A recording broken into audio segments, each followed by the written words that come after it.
本当？見えないでしょ？どこにいるのかな？見えないよ。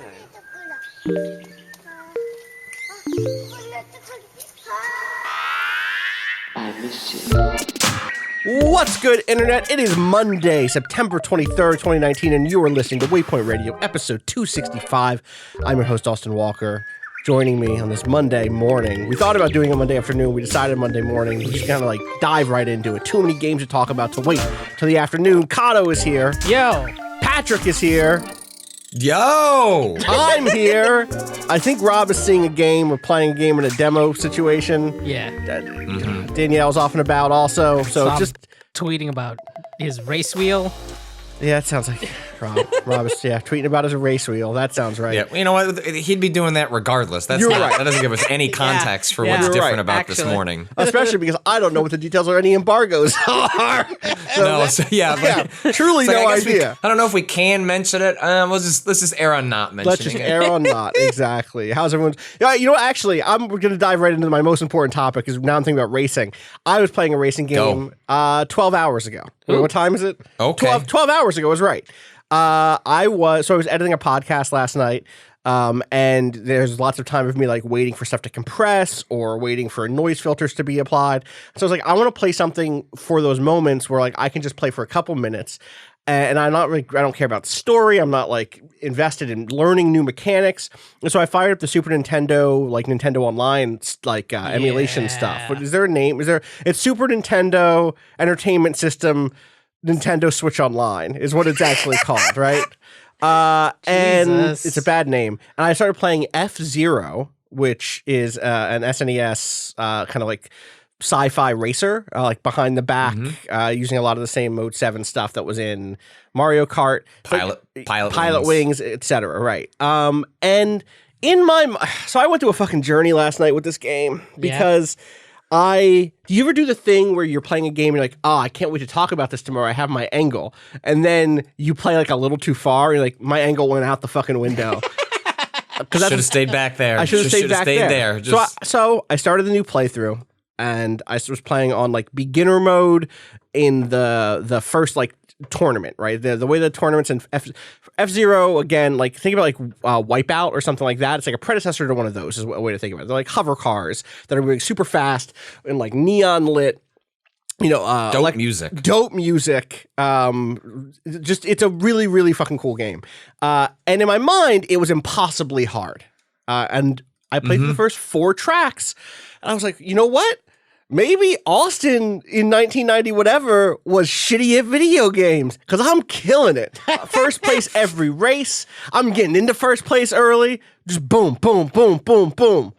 And then I had to do the second set of courses. Boom, boom, boom, boom, boom. Just knocking it out. And I'm like, I can't wait to come in tomorrow, hit up that podcast, be like, you know what?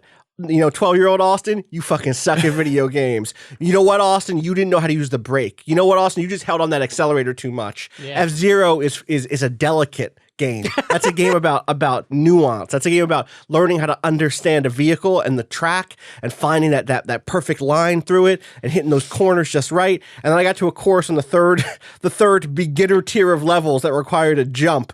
And I spent 30 minutes using the Nintendo Switch Online rewind mechanic. Feature? Using the rewind mechanic. Trying to get the perfect... Dog, I was counting my miles per hour. I don't know if it's possible to hit this jump on the first lap with the car I was using. I don't know if it was possible. And also, it looked like I was landing the jump. It was okay, if I get to 394 miles per hour or whatever, kilometers per hour, I'll make the jump. No? What about 395? What about 396? So I'm going back. You're assuming those numbers going up actually equates to you being faster at that level. Absolutely. Well, I could tell that when I would bump into something and drop down to 350, that I definitely wasn't going to make the jump. So advancements. I just wonder, it's possible that it's a range of absolutely. 10s or 3. I have no idea how the actual tracking works. Totally. And I for real was just running it over and over again like Edge of Tomorrow. Just what if I drift behind this car in the last second I move past it? What if I try to bounce bounce off the thing to give me a little extra boost. It was impossible. I was completely defeated. The game is still really cool, and I want to go back and try that track with a different car and see if like a better acceleration can get the speed you need. But it was only the first lap. That's the thing. Is like so the way F-Zero works is once you complete one lap, you get like a boost that you can spend whenever you want, and you can hold up to 3 of those. So I think if I could have gotten through that first jump, the rest of it would have been easy sailing, because I could have boosted right before the jump to give me the speed I need. But I just couldn't do it. I was using the purple car for people who need to know. I don't remember the name of the course, but it had a jump early on in it. It was far. If someone can do some science on this for me, I'd really appreciate it. That's my racing game story. Good. It's like you and me and the hitboxes in Mario Maker 2. Yeah, like, absolutely. Come on, you spiky piece of shit. You know what? Who? I bet you it was the same programmer. I bet it's the same Nintendo programmer. Been there for 30 years, sitting around trying to ruin our fucking days. How's Mario Maker going for you, by the way? We haven't had a Mario Maker check-in in a minute, Patrick.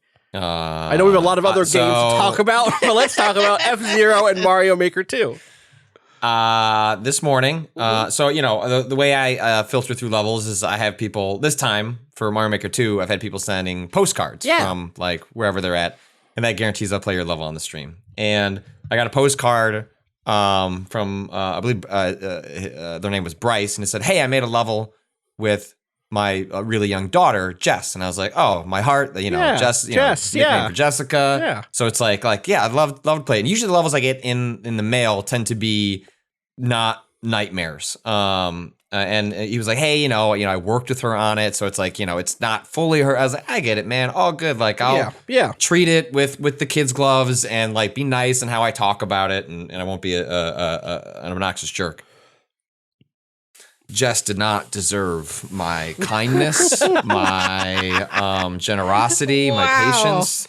This level is probably the most trolly level I have ever played. Like, there's a cadence to like over Reichert stuff even. Oh yeah, because even Reichert like pulls back on the gas a little bit every once in a while. Right. This one, I mean. Yeah, Patrick? You know, there's a pipe you go in and it just dumps you out into a bunch of spikes, and the spikes are written as LOL. And I'm like, Jess. Got him. You know, Jess, there's just, you know, every single time you jump off a ledge, you will assuredly have a block, an invisible block that hits you, has a pig noise, and then the game laughs at you as you die. I'm worried about Jess's future. Jess is being trained. So I played it last week before I went to this wedding. So I didn't play it on Friday, and then I got a message this morning from Bryce from her father, who was like, Jess has something to say, which was of Cado. Yeah. Can you just play the video? Do you want me to send you the link? Sure. Can we just do this? I would love to hear this message because I'm very curious. I'm also excited to watch this video now later. That's at twitch.tv/Patrick Klepek, right? Is that where you're doing these streams? That is. And YouTube, youtube.com/Patrick Klepek also. Same slash. I gotta see this link. I gotta see this. Wait. Not it's this in part. The pods channel. Yeah, I think he's got it. Oh, sorry, the normal. What do you have a timestamp for this, Patrick? For this message? Oh, it's 40. Oh, it's right here. It's this It's the whole thing. Yeah. Okay, gotcha. All right. This whole thing. Let's see this. Yeah, it's only 40 seconds. Oh, great. All right, 3, 2, 1, 0? Yeah. All right, 3, 2, 1. Oh. This is a video of you jumping me? between POW blocks Excuse me? Yeah, there's in a sea of poison. Oh, this is a good level. Oh, That's it for Mario Maker Mornings. Thanks everyone for watching. You can find the archives to this 24 hours later at youtube.com/Patrick Klepek. If your name is Jess and you are a real child, I don't know if I believe you. Hey, Scoops, get good. wow. Hey, Scoops, get good. I can't believe. This is. I almost turned off the stream and said, "I'm done. Mario Maker Mornings has been canceled. It's over. You've because been I've been canceled by Jess. God. Oh, wow. Can't believe I 6-year-old Jess is the took her- latest victim of cancel culture. Read my expose. Barry Weiss is actually bringing me on to the New York Times to write exclusively about 6-year-olds being canceled. Fucking Jesus. It was a good essay today, by the way. I'm gonna shout out that essay. Who was it by? It was over at the New Republic by Osita Nuanevu called "The Cancel Culture Con," which is a really great piece about the conversation around comedy and cancel culture and whether such a thing exists and how to understand it in the context of people being arrested in the past because of things that they've said versus now being given multi-million-dollar Netflix deals. So anyway. So Jess, read that essay, get back to me, and let me know your thoughts. I can't believe that 6-year-old Jess is going to have a Netflix special called Triggered. It's actually there's no safe spaces in Mario Maker, Patrick. Not in that level. No. God. Cado, have you been having any other? What's the old game you're playing? Since now we're talking about stuff that isn't. Yeah. I mean, I did beat Kirby's Dreamcourse. I forgot. Okay. Yeah. What is that on the SNES? That's on the thing also? SNES Online Nintendo Switch. that the whatever golf it's one? called. Yeah, it's a golf one, aka the That's a best great fucking game. golf game Great in game. the fucking world. Wow. Bar none. No, well, that's why I was so into that game that came out not long after the Switch, Golf Story, I think it was that came out. Yeah. Golf, we'll get to this a little bit later when we talk about Apple Arcade, a game called What the Golf, which is coming to Switch, I think, as well. Golf and pinball mechanics are so deeply underrated as a mashup tool. Yeah. And I haven't played Kirby's Dream Course in a long time, but I just remember adoring it because it was just so weird, but just so really well made. It was great. It's great, and it's one of those where I mean, I guess in most golf games there is technically a way to get a hole-in-one, but the way that this game works is basically Kirby is the ball. Right. And on the field, there's a variety of enemies. You have to hit those enemies with Kirby as the ball, and then the last enemy standing automatically turns into a hole. Oh. So Interesting. You can take different paths around the course in order to, hit all the enemies before the hole appears. And if you plan it correctly, you can get a hole-in-one by hitting You're the right sweeping path. all the enemies. It's like you're bowling through them all. Yeah. Interesting. And then the last one turns into the hole itself. and then drop in, or is it? Yeah. Then you have to. Is it possible to hit one and then not fall in? Could you be going too fast when you hit the last one? Absolutely. Okay, cool. There's also some enemies that give you powers. Okay. So things like freeze, which will let you go over a body of water, or a jump that will send you jumping. I mean, it's kind of what the rock one, the famous Kirby The one turns into a rock. turns into a rock, just falls. That's the sound the falling makes. Yeah. Yeah. Kirby's a thwomp. Yeah. Yeah. Basically, Kirby does become a thwomp. And it's just so clever the way they lay these out, because at first some of them you look at them and you're like, what the fuck am I doing? What is this? Mm-hmm. How am I supposed to get all of these things? They're on different levels. There's warp pads. Is it possible? And then finding the hole-in-one path is such an amazing feeling, especially when it's theoretical and you're well, I guess if I activate this ability just the split second before hitting this other enemy, because one ability will replace an old ability. So there was one which I remember very clearly. I had to hit the jump ability the split second before I touched this electric ability in order to make it up onto a second level where I needed the electric ability up there, because the electric ability allows you to bowl through trees that otherwise you would just bounce off of. And it's just it feels really good because it's not just you set up the angle and the power and the spin and you hit it and you're done. Right. You are doing things as the ball is traveling. That's really cool. And it's really fun. Yeah, I'm watching video of it now, and it looks really dope. And I would like People to play saying they want a Metroid maker, a Zelda maker. No. Cado and I my demand God. Kirby's Hell Dreamcourse yeah. 2 with a Holy level editor. shit, that would be That'd be so dope. good. That'd be dope. Oh, I would like figure out ways to make multiple hole-in-one options for a single course. That'd be good. Ugh. Yeah. Speaking of level editors, it has been a little while now, or I guess it hasn't been a little while. Link's Awakening came out on Friday, and that technically has like a dungeon creator. It's trash. Which I heard it's trash. was not It actually should make you worried that like I mean it was like I think it is part of the reason we haven't seen another one of the like makers is that there is a lot of reasons that like Mario specifically lends itself because of its short form nature, which is also why a game like a Kirby's Dreamcourse would make more sense than a Zelda or a Metroid in which there are just so many other elements going on, and also just the nature of it is not a 60-second or 3-minute whatever. Right. It's like a the way those levels and adventures are constructed is just something different.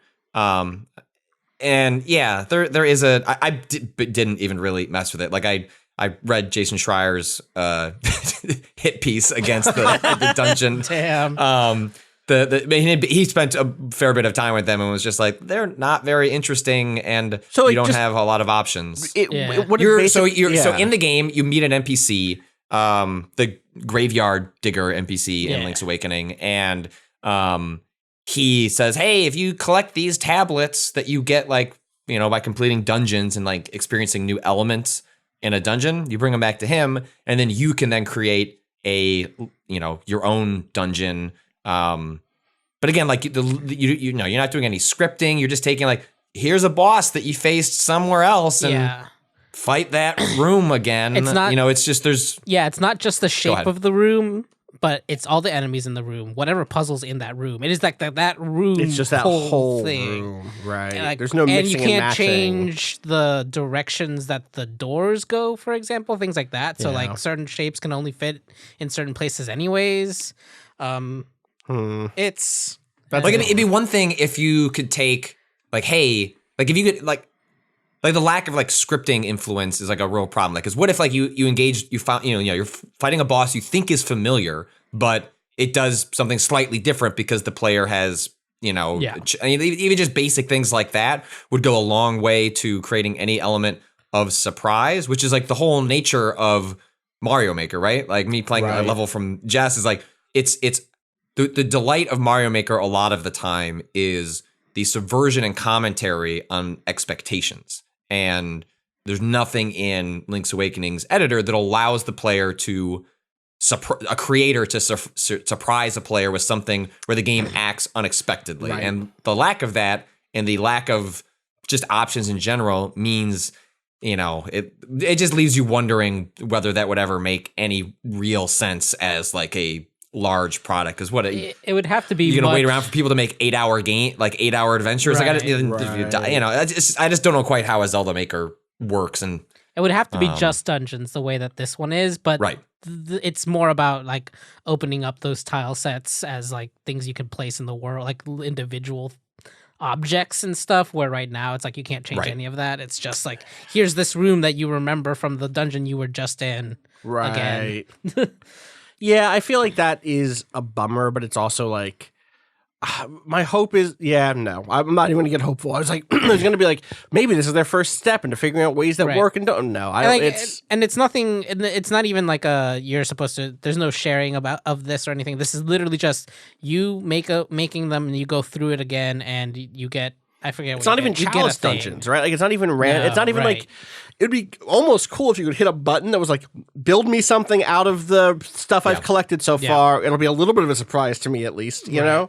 Like, and there are like challenges at some point too. It's just like, get through this thing that you built with only one heart, or only use the shield, things like that. But like, it's not doesn't feel like enough, really. Two things there. One is a lot of this makes me think of is all the incredible stuff happening in like the Link to the Past randomizer scene. Yeah, like that is way more interesting to me. They should just steal it. They should just steal that idea. Steal that idea. It's a great idea.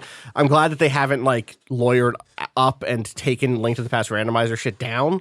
For people who don't know, Link to the Past randomizer is a thing where at the beginning of every game, there's different like settings you can do to make this different, but you can basically shuffle where all the items are around the world of Link to the Past, and so that means that certain dungeons, you'll get to certain dungeons and won't have the item that you would traditionally have by the time you get there, or those items might show up super early and give you a very quick time because you get like a really great collection of abilities and items within your first hour, or like, oh, I really fucking need what are the boots that make you run, the Pegasus boots. The Pegasus I really boots, need those fucking Pegasus boots. I really need the gloves to lift something. And you're like, I cannot find these fucking gloves because they're not where they normally are. And that is really interesting. And like I've seen that community love that whole scene and like build out new ways of playing that game competitively and cooperatively that are really cool. But that's also riffing in a Mario Maker direction in Yes. that it's taking an established template, and the fun is not that it's a new set of dungeons. Right. It's that it's what you already know, and then it surprises you based on what you already expect. Yes. And that's just a much taller order with Zelda, which is a more intricate style of design in terms of like what the player is actually doing and how much is authored by the layout designers and stuff like that. Totally. So, The other thing, the rest of the game is good. yeah. There's So really great- just want to shout out one more thing before I forget it, and then I do want to talk more about Link's Awakening. Yeah. Someone this weekend or last week beat all of Breath of the Wild with just shields, no weapons, no bows, and no bombs. No bombs. What the He'd fuck? beaten it once with bombs and Yeah, shields. And it was yeah. like bombs are basically weapons. Sure. So he went back and beat the whole game in 27 hours, including all 4 divine beasts, and then Whoa! Ganon with just shields. Oh, I thought this was like a No, it was like a lot of speedrun killing. It situation. was a lot of killing Lionels with big metal blocks because they drop shields that you could use to shield bash enemies to do damage, and also they're really strong. Anyway, that's Right. all. Shout out to that guy. I don't know if he might be shitty. Who knows? But that is an accomplishment that I saw on Twitter, and therefore I'm shouting it out. Yeah, Cado, what else I was did just you gonna say? shout out the Link to the Past randomizer co-op run Oh, that yeah. happened at SGDQ 2019 this past summer. It was really good, and it was really interesting because they're both playing the same seed, so they split up basically and have to like share information, and there was a split Link to the Past and Metroid randomizer, Super Metroid. So there was either, I forget if it was an item or a specific door that swapped between games. Wow. Yeah, it was Wow. really, really cool. So it's the same, but you have to beat both? Yeah. Wow. yeah, That's wild. it's wild. That's really cool. It was really cool. Nice. 2019 SGDQ. You, going back to Link's Awakening, though, you've both, when we last talked about it, it was pre-review, so you couldn't give me any final thoughts. Patrick, Cado, I know you've dipped into it a little bit too. I'm Yeah. curious where you both are at with the game now. Patrick, you had a review go up, so I'm not curious so much as I've edited your review. I know how you feel, but I'm curious to hear you explain it now to these people. Yeah, it was I think I was happy to provide a perspective that I think was not so like behind the curtain. Often the way reviews are assigned out is usually to some degree based on familiarity, because familiarity usually leads to interest and then expertise, and that's what you would hopefully want in someone doing a critical analysis of something. Right. And so I've played the result of that was a lot of Link's Awakening reviews in which a lot of it was framed understandably of like, oh, I loved this game when I was a kid. Now I get to re-experience it. What is that like? I didn't play Link's Awakening as a kid. Like generally, I have not played the handheld Zelda games for not particularly good reasons. I just never quite, for whatever reason, play them. And when by the time I started being interested in playing the handheld ones, well, yeah, I don't know why. I owned a Game Boy Color, and and a Game Boy Advance, but just never got around to them. I just primarily played the console one. So this is all to say, it made Link's Awakening like a tough game to critically evaluate because when you play an old game and it has its original aesthetic, and you know that you're playing something from 1993, let's say in this case, and it is just purely the thing that was released in 1993, you end up being more forgiving because there's a context for what's in front of you. It's like, this is an older thing from a time and a place that it is what it is, sort of because that's the nature of it. With Link's Awakening, by taking out the old like kind of monochrome aesthetic and putting this really slick, stylish, if framey look on Link's Awakening, it robs you of that. And it looks gorgeous, and I'm glad it looks the way it is. But between that and then sort of like quality of life tweaks, like the map, changing the amount of seashells that are in the game. Like they made changes to the game. And so it made it tough for me to sort of like know where to come down on things. It's like, okay, I'm starting to find these dungeons very repetitive. They're still enjoyable, but there's not a lot to them. And it seems to be confusing complexity with too many rooms to keep track of and not enough tools to sort of do that easily given what's in front of you.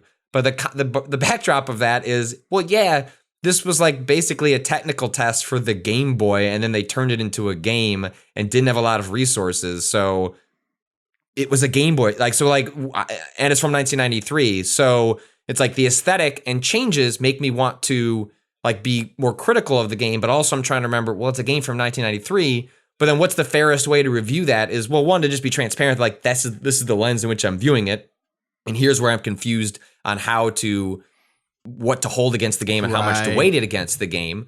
And I tried to be a little more honest, but like, yeah, there's a bunch of this stuff like I didn't particularly care for. I still think it's a great game, but like go into it knowing it is still very much a game from 1993 that is well worth playing, but that they haven't made fundamental structural changes that remove it from that. This isn't, this is in a lot of ways just an aesthetic remake. It is not that term like it's, if we use if there's remake and if this is a remake, like a reboot of Link's Awakening would be like a fundamental rethinking of what Link's Awakening was while trying to keep like the soul and essence of it. That's not what this is. Like this is just kind of cleaning it up in the best way possible, but it's still the bones of Link's Awakening. Yeah. And like those bones are a little brittle in some places, but it's still like the whole is solid. Cado, did you play Link's Awakening when it came out? Yeah. Well, not when it came out, but after the fact. But you played it, yeah. I did play it as a kid on my Game Boy Color. The original so you version? played the DX version? No, the original. Because okay. It was just like one of those things where it's like, that's what I could get my hands on. Right. But sure. I still think it's one of the best 2D Zeldas ever. Like, if not the best. Because it was, at least then, I mean now less so, but at least then it was so, the like tone of it was so different and more, how do I say this? More like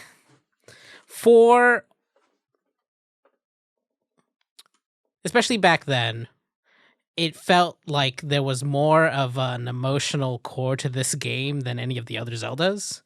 Where like the other Zeldas, well, it felt like a place, right? Like yeah. Hyrule is a world, but one of the things I was trying to sort of evoke in my review is that like this island feels like a place with a community, yes. and you get a sense of how things work and what each person's role is and what it must be like to be here. Right, and that's just not the case in Hyrule. Like especially like Link to the Past, Hyrule is like there are distinctive places. Yeah, there's that one town, but outside the castle, right? And there's that one town, but like, yeah, how does this world work or fit together? And it's like. This island on Link's Awakening feels like a place. Like you get a real sense of what this place is in a way that was, I think, is a huge part of the reason, combined with like sort of the emotional arc of what transpires. Like I think that's part of why it was so memorable. It's because the location was memorable. It's like Link to the Past is memorable, but I don't know that's maybe like going to the forest and getting like the master. Like there are individual moments, but it's that one specifically is pretty good. But other than that, yeah, they kind of like they start to blend after a while, and like mechanically that game is very good and fun. But like I barely remember anything about the like. There was a wizard, right? I forget. Sure. Yeah, there was a wizard. Yeah, there was a wizard. Are you talking about Destiny? Or are you talking about Link to the Past? Oh yeah, Destiny. We talk about Destiny too at some point. Yeah, we will. But at this point, I've seen some people say like, "Oh, I would love for them to go back and make Link to the Past in this style, or remake Zelda, The Legend of Zelda 1 in this style." Yeah. Do you think that's something that they would conceive of doing? I don't know. Yeah, it seems like. Yeah, I feel like one is so like they used one as the basis for Breath of the Wild. Yeah. Right, in a lot of ways, design-wise, that's like open, like you can go wherever you want. Like I feel like remaking that isn't Like they already kind of did. Yeah. Right? Yeah. In an updated way, Yeah. obviously. Like they changed, but like And also, those like, design principles Link's are in Awakening- Breath of the Wild. And Link's Awakening is like they're charging full price for this. Yeah. And like it feels like a full game. I don't know that you could just do an aesthetic remaster of Zelda 1 and say like this is a complete full game and we're good to go. Like I think like Zelda 1 would require like a broader rethinking, and at that point, like Breath of the Wild exists. I mean, if they decided like, hey, we're just gonna do like if for $20 we're just gonna like aesthetically change Zelda 1, I think that would be cool. But I'm actually like far more interested, and teased at the end of my review of like I think the handheld games are, for a lot of people, they haven't played them. I think like those are like a lot of people, they're beloved by a lot of people, good. but I think a lot of people played the console ones and didn't play the handheld ones. And I would love to see, like, I've heard that, like the Capcom ones, Oracle of Ages and Seasons are like really interesting. I know Minish Cap is thought of as like a top tier Zelda game, not just a good handheld one, but like just like a top, like just Zelda game, period. And so, absent them just putting those up on the, the online service, I would be fine if they just sort of either took this look or similar approaches of like finding some really stylized way. You do a couple of quality of life improvements, but more or less keep the games as is. And, I think their approach to Link's Awakening was really smart, and also is probably something you could do, relatively efficiently at a pace that you could, be getting one every, year and a half. Right. So yeah, I'm really curious. And Nintendo didn't even make this. Grizo. Oh, I didn't know that. Did this one? I don't know who they are. They do a bunch of stuff with Nintendo. Gotcha. So I mean, Nintendo obviously oversaw it. They were involved, but they, it wasn't like one of their internal teams handled Link's Awakening. So, did you have? I published my review and then got it in a car and dealt with a 3-year-old for 8 hours. So, like, what's been the response to the frame rate stuff? Because, like, in my review, I was like, I am not frame rate sensitive. Right. Like, it doesn't like. Before I got a PC, for a long time, I was playing like games like Far Cry 3 on an Xbox 360, where I'd be like butting heads with Brad Shoemaker. He's like, it's unplayable. You can't play it. I was like, well, I'm playing it. And so what are you saying about me? I'm fine. I'm sorry, not everything is 60 frames a second. Wah. But now since I've had a PC and like prefers to play on PC, like I obviously like I get it, but either due to a lack of sensitivity in just like my eyes or motion sickness, like it's just never, frame rate drops just don't really, but I noticed them. I'd rather it be silky smooth, but it was even enough in Link's Awakening that I felt like, I got over it, but like the couple of moments where it would hit like 60 in a dungeon or just randomly in the open world for like no particular reason, I'd be like, oh, it's right there. Just like so good. So I'm curious how you ended up responding to it. I mean, it bothers me, but it also feels, it feels predictable almost in a way. Like it's happened a lot on loads between overworld areas for me. And then sometimes when it gets, there's like multiple enemies and really I feel like for some reason part of it is the tilt shift also makes it more apparent. I don't know, just because like there's parts that are the well, like focuses your attention on like the like that in a way that it's roughing the edges in a blur, and so it's like this kind of like large circle that you're already focused on one point already so much that you can, I don't know, it like made it like when it did drop feel like, oh, that's like normally it'd be like that's fine, I can deal with it, but something about having only the small strip to focus on anyways made it feel even worse than I normally. I don't normally like care too much about frame rate drops, but and if that is true, I wish they had just put in a option to turn it off. If it was literally the case that, hey, this is going to look nicer and it's got a cool look, but performance mode, if you'd rather if you'd just rather have it run at a straight 60 and you lose a little bit of that look, that'd be great. My guess is a lot of people would have done that. Yeah. So I would have hit that immediately. Not game breaking, but it's definitely. I want to know. We need to get. It's odd for Nintendo. Yeah, for sure. We need to get one of those Switches. The new ones. Oh yeah, I keep thinking about. So there's a thing right now where you can go to GameStop and trade in your old Switch for the better processor Switch. Yeah. For $75. Well, it's not. I was going to say it's not free. Yeah, it's not just. Not. It's not just going and swapping. Because I think more people would have done it. No, but it's for $75. But the thing that's like holding me back is like, all right, well, one, it's not guaranteed that they'll do the save transfer, the transfer everything over from one Switch to the other at the GameStop. You might have to go. The thing that I read was like, go buy it, bring it home, transfer all your shit. Then go back with both Switches, return it, and then trade in your old Switch for it back with all the stuff then on it already, which is really silly and goofy the way that is supposed to work. Yeah. But that some people have had luck of just going in and being like, yo, I would like to upgrade from my regular Switch to the Switch that has the better processor, the better battery life because of the better processor. I would like to. And they let you do it there. And they let you do it there. And they just let you just do the transfer there. Okay. Which, if I can do that, I will spend a Sunday afternoon at a GameStop, I guess. Because I mean, if you remember, like, this is the one thing I keep coming back to because it's such a. If you remember the fucking Korok Forest in Breath of the Wild, right? Apparently, it hits a solid 30 on that new hardware. Does it? Yeah. But I feel like that's going to be so, like, the reason I'm not that interested is, like, I have found the battery life on the Switch to be, fine enough. Like, I really bump into it if I'm on, like, a cross-country flight. Yeah. And these days, I've got, there's either a plug under every, I just haven't found myself in tons of situations where the battery life is like a big issue. I feel like Breath of the Wild ran at 30 frames per second instead of 24. Right, but what I'm saying is I think that is an accidental sort of performance boost, and Nintendo is not going to prioritize, like, I don't think we're secretly going to get just like a bunch of games that perform really well. I think what we're going to get is Digital Foundry being like, well, in this area or over here, like, it occasionally performs better. Yeah. And so, like, absent anything else, right? Sure, get the new one. But is that worth? I'm super $70 to me. Like, I don't know. Yeah, I'd rather just wait for the actual bump. In a year or two, right? Yeah. That's the thing for me is like, how many Korok Forests are there? Link's Awakening.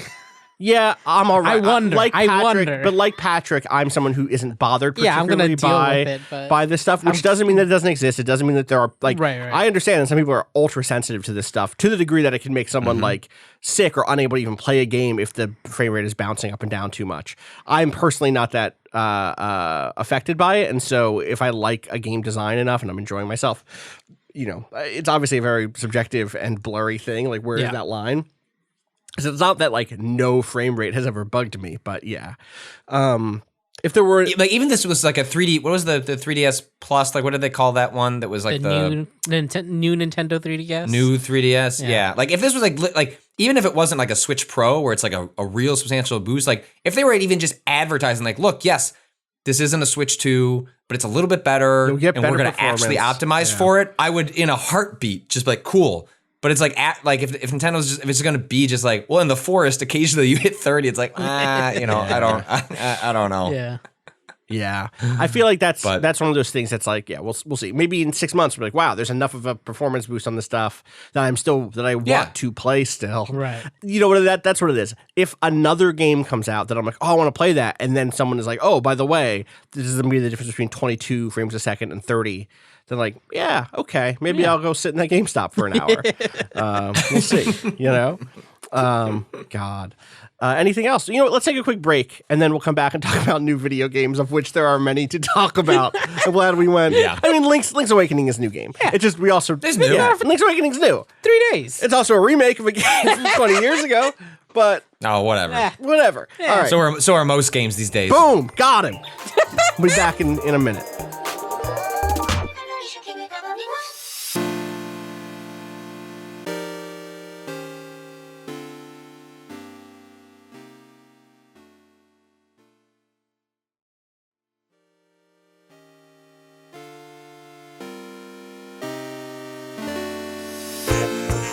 All right, where do we want to start? Do you want to start with the heart? Do you want to start with Sayonara Wild Hearts? Did you play that, Cado, or did only Patrick and I play that? No, only y'all. All right. Is it on Apple? It's on Apple. It's on Apple Arcade. It's on everything. It's on Switch. Or is it only on? I think it's on. It's on PS4. It's on. I don't know that it's on PC. Is it No, it's not on the on Epic PC? Epic Game Store. I think it's on the it Epic is. Game It Store. is on the Epic Game Store. I think that's true. I think that's right. I think it's on everything. I don't know if it's on Xbox, but it's probably on Xbox. I can't imagine they just skipped that one if they're on everything. That would be weird, right? Else. But yeah, Sayonara Wild Hearts is the newest game from a studio that used to be much more talked about because they were releasing games at like a pretty quick pace. And good fucking games too. Yeah. No, it is PS4, Nintendo Switch, Apple Arcade. Not it's not on the Xbox. Epic Not Game Store. Xbox, not PC. Per their website, Weird. Anyway. Weird. I'm sure it'll come Not everywhere else. Microsoft. Right. Strange. Oh, wait, no. Epic Game Store. It's PC. Is it on Epic Game Store? It is not on Epic Game Store. Oh, I thought you said. Oh, okay, never mind. I'm saying I was not just on assuming. Epic. No. Well, so their publisher Annapurna has Yes. previously signed deals with Epic. Ashen was one of them, and so I just sort of presumed it would show up there. So yeah, Simogo Games. They were really early to the App Store and made a bunch of really terrific games, like most notably Device 6 and Year Walk. I think Year Walk is like one of the finest like horror games, and it's also like a tremendous like it's just wonderful. Like they were a studio that was understood early the potential for taking advantage of a device that a lot of other people were still trying to wrap their head around. And so they had a lot of really brilliant games coming out like pretty quickly in a certain era. I think it was like a pre like the taking over of the App Store by a lot of, we'll get into this with Apple Arcade, mobile games like the Candy Crushes of the world. Like those came and have come to sort of like dominate mobile platforms in a way that it seemed to like kind of scare off a lot of developers. Were like, well, what's the point? If you're not making one of these, it's a really hard marketplace to break into. There's a lot of noise. And if you don't want to make exploitative monetary mechanics, then it's like a much harder sell to be like Candy Crush for free. And it's, quote unquote free, or like $15 for like this narrative story. You know what I mean? Or you got to charge $2 or $3 like a Monument Valley, and then hope you take off. Right. They were not in either the microtransaction model, the free to play model, or in the kind of $15 prestige game model. They were charging like $3 for Year Walk or for Device 6 or whatever, right? Both of which are really great. They also did some stuff that was a little more arcadey. They did Bumpy Road and Beat Sneak Bandit, both totally good, little arcadey. Those were like the two games they made before Year Walk and Device 6, where they were making like some really basic arcade games, and they're fine, but like also Year Walk and Device 6 were for real. Please go play Device 6 and Year Walk. Like if you have not played those games, I think Device 6 is a little more straightforward in the sense that I can't even get into it without spoiling some Year Walk stuff. But go download Year Walk and the Year Walk Compendium. They use things like they use things like the accelerometer in ways that are just like delightful. Yes. Like it's just like, it reminds me of like playing Hotel Dusk for the Nintendo DS, or like stuff that was like, oh wow, like the developers are playing around with the cool shit in this device. Right. I haven't played these games in probably 7 years, but they're very, very cool. So anyway, now they made this completely different game. Yes. Right? Yeah. Sayonara Wild Hearts is sort of like an interactive pop album. So describe the music as, like Carly Rae Jepsen by way of Anna Monoguchi. Don't. Well, I'll get into this. We have to talk about this. We have to talk about it because my menchies. So I have always deeply admired Rez as like on sort of like an academic or intellectual level, in which I've tried to play it a bunch of different times, and critically, I think that game, more than even some other music, sort of like rhythm games or games that have like music like really deeply centered in their design, and it's not just sort of like sound graphics. Like it's not just music there because there's supposed to music there. Like music is so critical to what makes it work, and like the music just never connected with me. Like in the broadest possible terms, like electronic music doesn't do a lot for me. Boy, I should have written trance music. You should have written trance. Shut up, Patrick. In my mentions, my editors failed me. I did to get. That's fair, because so the thing is, I hadn't played Sayonara Wild Hearts, and so I'm like, okay, what is? Okay, I guess what Patrick is saying is the music in this game is like pop music. And so to be fair, one, I played a little bit of Sayonara Wild Hearts at Judges Week. I should have recalled that in my estimation, some of that music was electronic music. Was it in the way in the sense that, and this is, you know, again, I'm not a music journalist, and like I thought people would more or less pick up on the thrust of what I meant, which I think is still like really clear in the piece, is more that like genre mashups, especially like the rise of electronic music, especially in pop music, like the infusion of that, like Carly Rae Jepsen specifically, like as an artist who like her last 2 albums are like very deeply like using a lot of electronic beats and are influenced by electronic music.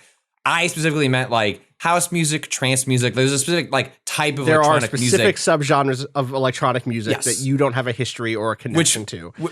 It doesn't do it like it actively. It's not that I don't even like. I don't like it. I dislike it. It made Rez annoying to play because I'm like, oh, this is interesting. I want to put a screwdriver in my ear for like most of it. Just doesn't do anything. I'm sorry. Are you trying to help Adam Freeland? Yeah, you're digging deeper.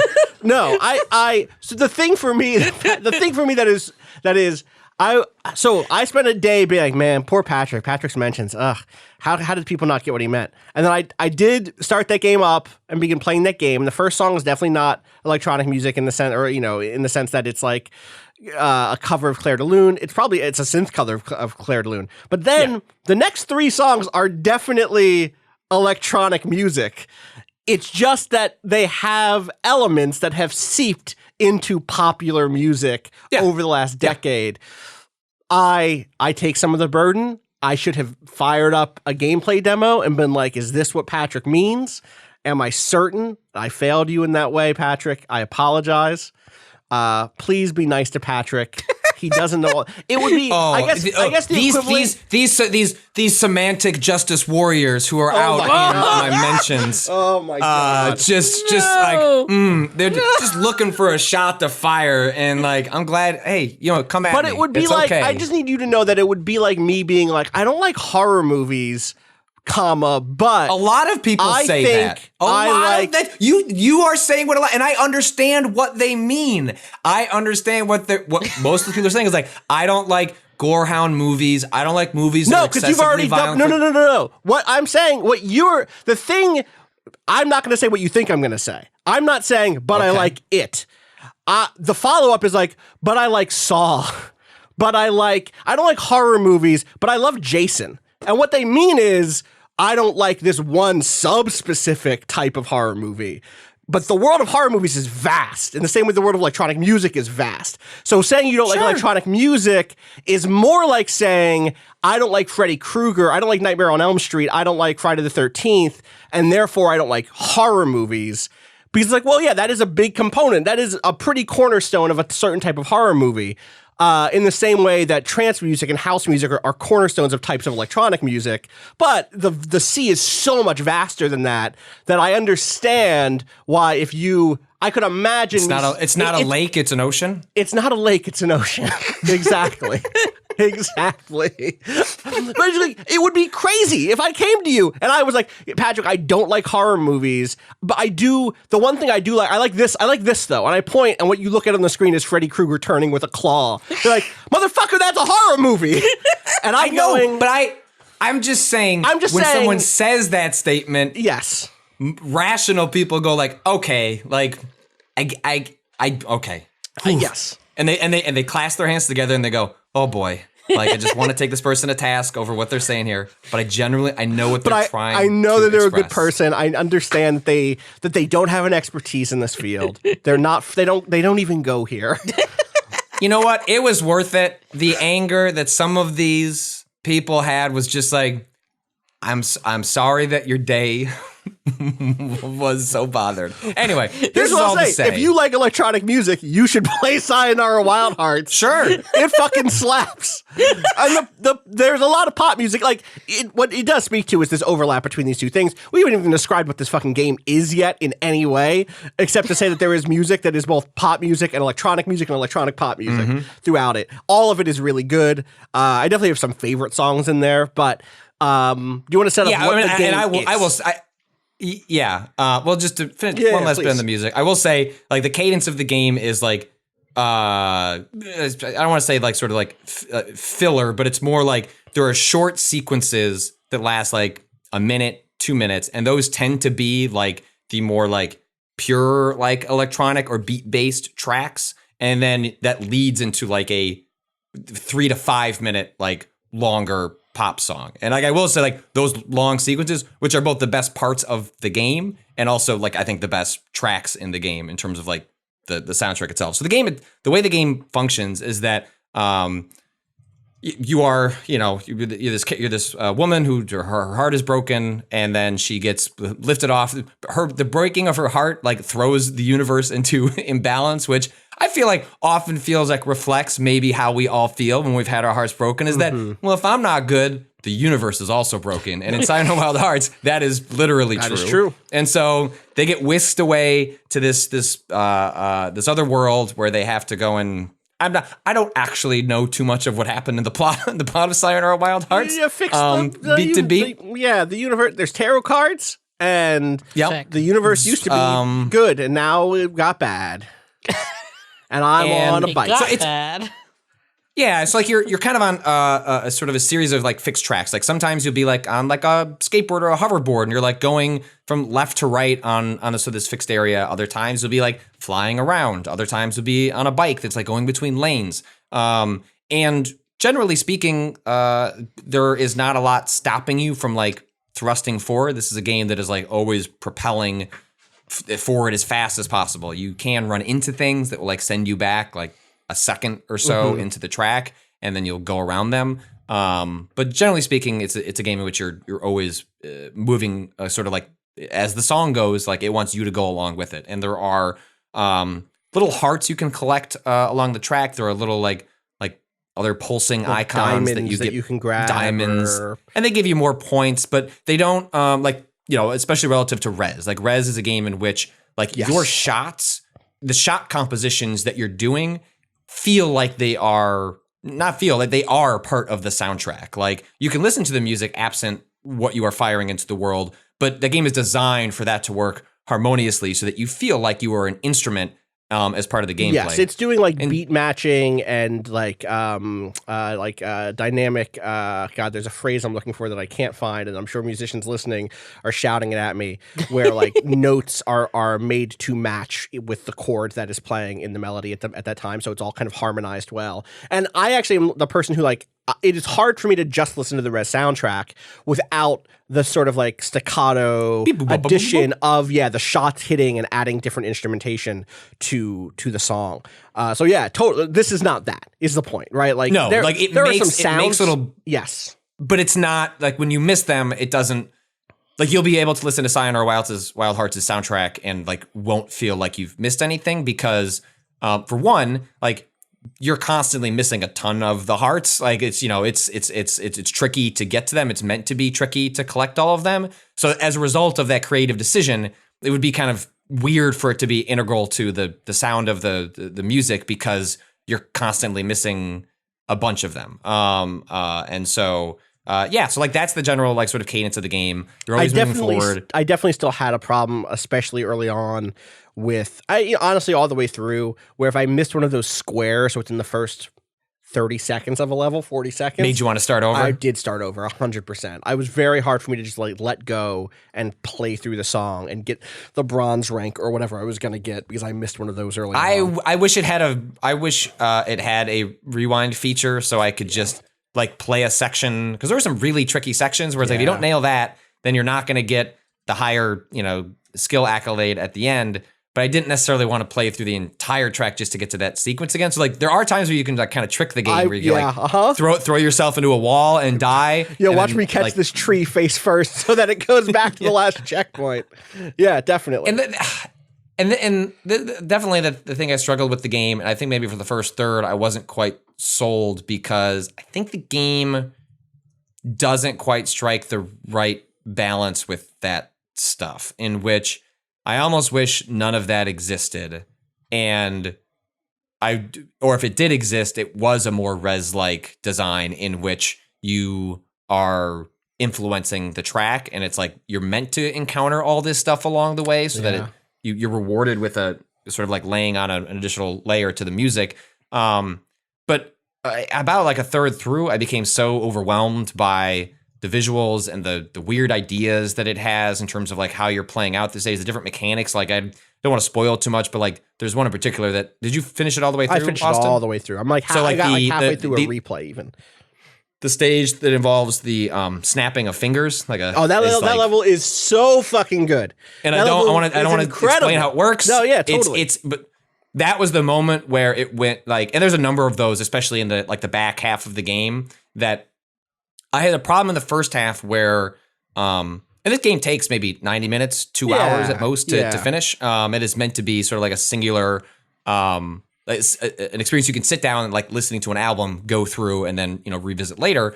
But there were so many moments where it felt like I'd go through this like 90-second, 2-minute sequence. And like in any other game, it's like, cool, we've just tutorialized what we're going to do harder for like the next like 5 minutes. And instead Sayonara was like, cool, we're done. Yeah. Like you did it. It's like the Titanfall 2 thing or the Mario thing of like, hey, we're going to have a cool idea. We're going to introduce it to you at the beginning of this level. You're going to finish this level and then it's done. And then we're done with it. We're going to move on to other cool ideas. Sometimes, and you're right, sometimes they're not even a full level. Like the snapping one lasts over a couple of like songs, and these are short songs. These are like, minute and a half, 90-second songs. The snapping one kind of builds over the course of a few things, but there are entire modes of transportation that you encounter for 90 seconds that have unique physics that feel really cool, and then they're gone. And it's like, that's it. That was our like, it's almost like when you see a new song come out and someone has like, not a video, but has like, go to YouTube for the visualizer, and it's like, oh wow, this is a really cool like way to associate like a lyrics video or something that has like some cool dynamic stuff going on. It's almost as if each song in the game has one of those that's interactive, and there's thematic through lines between them, and certainly like you said, like the idea of like going forward, being pulled forward by the song is in each of them, but there is a lot of variation here. Some of them are completely different in the way you're interacting from moment to moment, especially some of the later ones where you're like, oh, this is no longer the type of, I was not playing this style of game a moment ago. And that's really cool.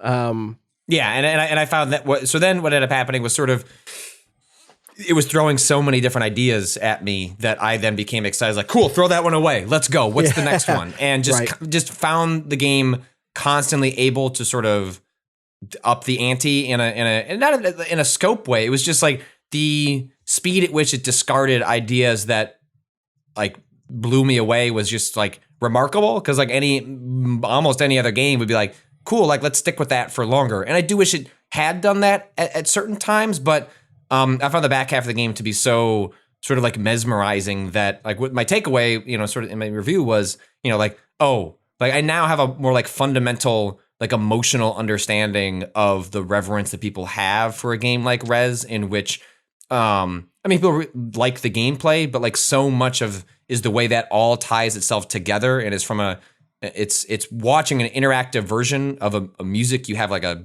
almost like spiritual connection to, and like the game gets you closer to it in a way that is at least different from just listening to it. And Sayonara Wild Hearts was like felt like that way for me. Like there were moments where I felt myself completely lost in what was happening in a way that just doesn't.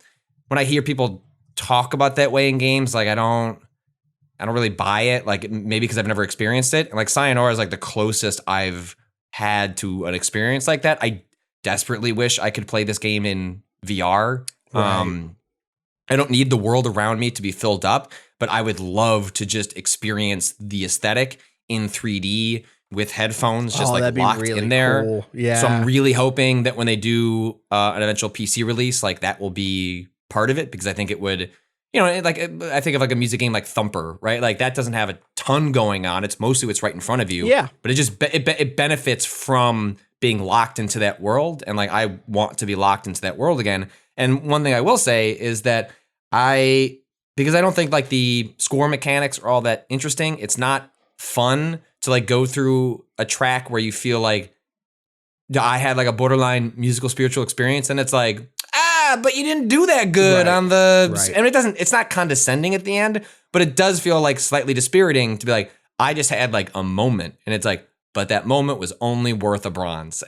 And he missed the silver by 100 points or whatever. Yeah. And so when you beat the game once, you unlock what I think should be at least an option up front, or really realistically maybe should have been the default way to play the game, is called arcade play, where it just treats it like, so the way Sayonara works is like you'll play a level, and again, sometimes as short as like 90 seconds long, then you get to the end, it tells you what your score is, it tells you which of the 3 ranks you got, and then there's a level select screen, and you move on to the next one. But having played like the game halfway through again in arcade play, no more level select screens. Like, you just go from one level to the next seamlessly, and it just moves on the way that a record would move through. And the scoring stuff is there, but it doesn't pause to judge you. And so I found myself getting more into and feeling less judgy about when I missed a section, because it's like, who cares? Like, it's just there to give me a little more to do as I'm playing through and listening to the music. It's not so much that I have to sweat that I missed a sparkly object, because the game's not going to comment on it at the end. Now, it gives you a score all the way at the end. It's like a total score. I haven't seen how that works, and there's like another second mode that you can unlock, and I don't know what that one is. I don't know what that is yet either. I'm gonna look that up. But I do like that. I'm never gonna touch the level select version of this game again. I would much rather just sit and play the arcade mode that probably shaves off a couple of minutes from even a playthrough. Definitely. And it's the kind of thing where you could sit down for 90 minutes, and like I could see myself doing that with this game once a year. Yeah, it's just a really smart, visually inventive game.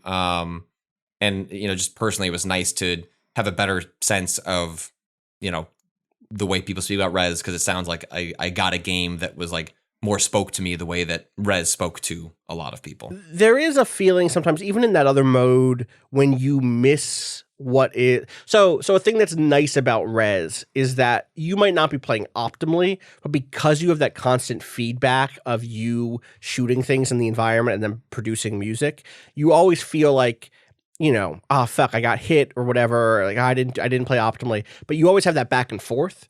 Whereas there are moments here where that back and forth falls on the motion instead of falling on the music. And there are times when I miss, like, one of the early ones is there are these like tubes of light where if you like get in one of them, it will automatically put you in the other one. It's like there'll be two of them, one on the left side, one on the right side. And if you get on the one on the left side, the one on the you'll spit you into the one on the right side at the right perfect time for you to keep collecting these little hearts. And again, those hearts don't really mean anything. I'm not trying to get maximum points, but missing that, like, but they're there. But they're there, right? Like, and they're there, which means that you can feel failure in a moment that it probably doesn't seem like that is in sort of like cadence with like the rest of the game's vibe. Yes, totally. Well, like, and it just makes me feel like it's like, oh fuck, I missed the teleportation. I missed the moment of getting that, like, that going on that run. It's like fucking up a solo in Guitar Hero or something. Even if you're playing on the no fail Guitar Hero mode, you want to hit the solo. You want to like be cool. It feels good. It feels good. And so I do think that is like, it's a little at odds there, like you said, with the cadence of the rest of the game. And it isn't just like getting rid of the score would get rid of your desire to do well. So in that way, it's kind of a plus. Like, you are still going to be playing engaged, even if you put on the mode where it's just like play through the album for me, you still would want to be playing. And also, if you hit a tree, you have to go back and play the thing. So you can't be totally disconnected from what's happening. I just want to say again, like, it has some really just very cool moments, very surprising, the way that the mechanics develop, the way that the characters kind of have just like this very expressive fashion sense, very expressive animations as you encounter them in the world, or in these songs. All that stuff is just hit so out of the park that even though it's a 90-minute game, like, it's one of those things that's like, oh yeah, this is going to stick with me for a little while. This is a good one.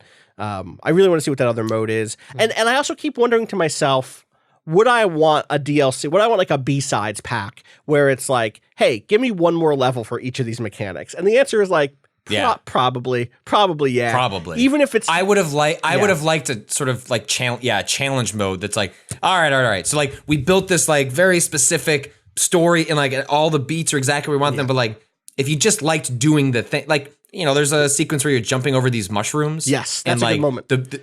there's and the visuals get really trippy, and the rhythm of going over the mushrooms and bouncing is like really strange, and you're like kind of just barely hanging on. Like I would have loved one that was like, all right, let's go balls to the wall. Like, come on, like let's go. And I realize like some of this is born out of my own like masochism of playing games like Mario, where like I like, Cado, we were talking about DDR. Like I like rhythm game because I'm not a musician, and I've tried over the years different, but like I am good with my fingers in video games, and so often the reason music rhythm games speak to me is because it allows me sometimes to feel like what it must be like to play an instrument and like connect with music on a way that is different than just listening to it. And music games have often been my avenue to do that, absent being able to do that with an actual instrument. And so when you can place, and I always, that was the appeal of playing like expert in a rock band or a Guitar Hero or playing Maniac in DDR. Now DDR is like in a lot of ways so far often disconnected from like the beats of the song sometimes that it didn't feel as sort of like sitting alongside it. But that's like sometimes where I felt like I wanted a little more of Sayonara Wild Hearts. Is like I feel like I can get closer to the music if you're asking more of me alongside it, but. So much of what it is doing was so deliciously brilliant that I got over it. But I'm with you. I think like a challenge pack would be neat if they decided to go in that direction with some of the stuff. I quickly just want to also add that if you pick this game up and you're like a level or two in, you're like, ooh, I don't know that I like how this feels. Give it another, 2 or 3 songs, because there's I think one of the worst levels is pretty early on. There's a level where you're kind of like flying around on a thing and the control is like loose and floaty in a way that I know is intentional, because they're so intentional with a lot of the different vehicles you end up using that all end up feeling pretty distinct. But I think give it that like 10, 20 minutes before you hit return on whatever platform I'm imagining it has a quick and easy return button. Or it's basically get to the first real pop song. Yeah, get to the first song with vocals. A sequence with a city and a motorcycle, and it's like if that doesn't like connect with you at all, then probably the rest of the game, it kind of just elevates from there. But like that was the first time where like it really hit me. And I will say, for a game that has like a fairly nonsensical story, I found the ending to be like really like touching and heartwarming in a way that I was not quite ready for, but works with the sort of like plot light nature of the game itself. Also, good narration is what I will say, and that is all I'll say about that.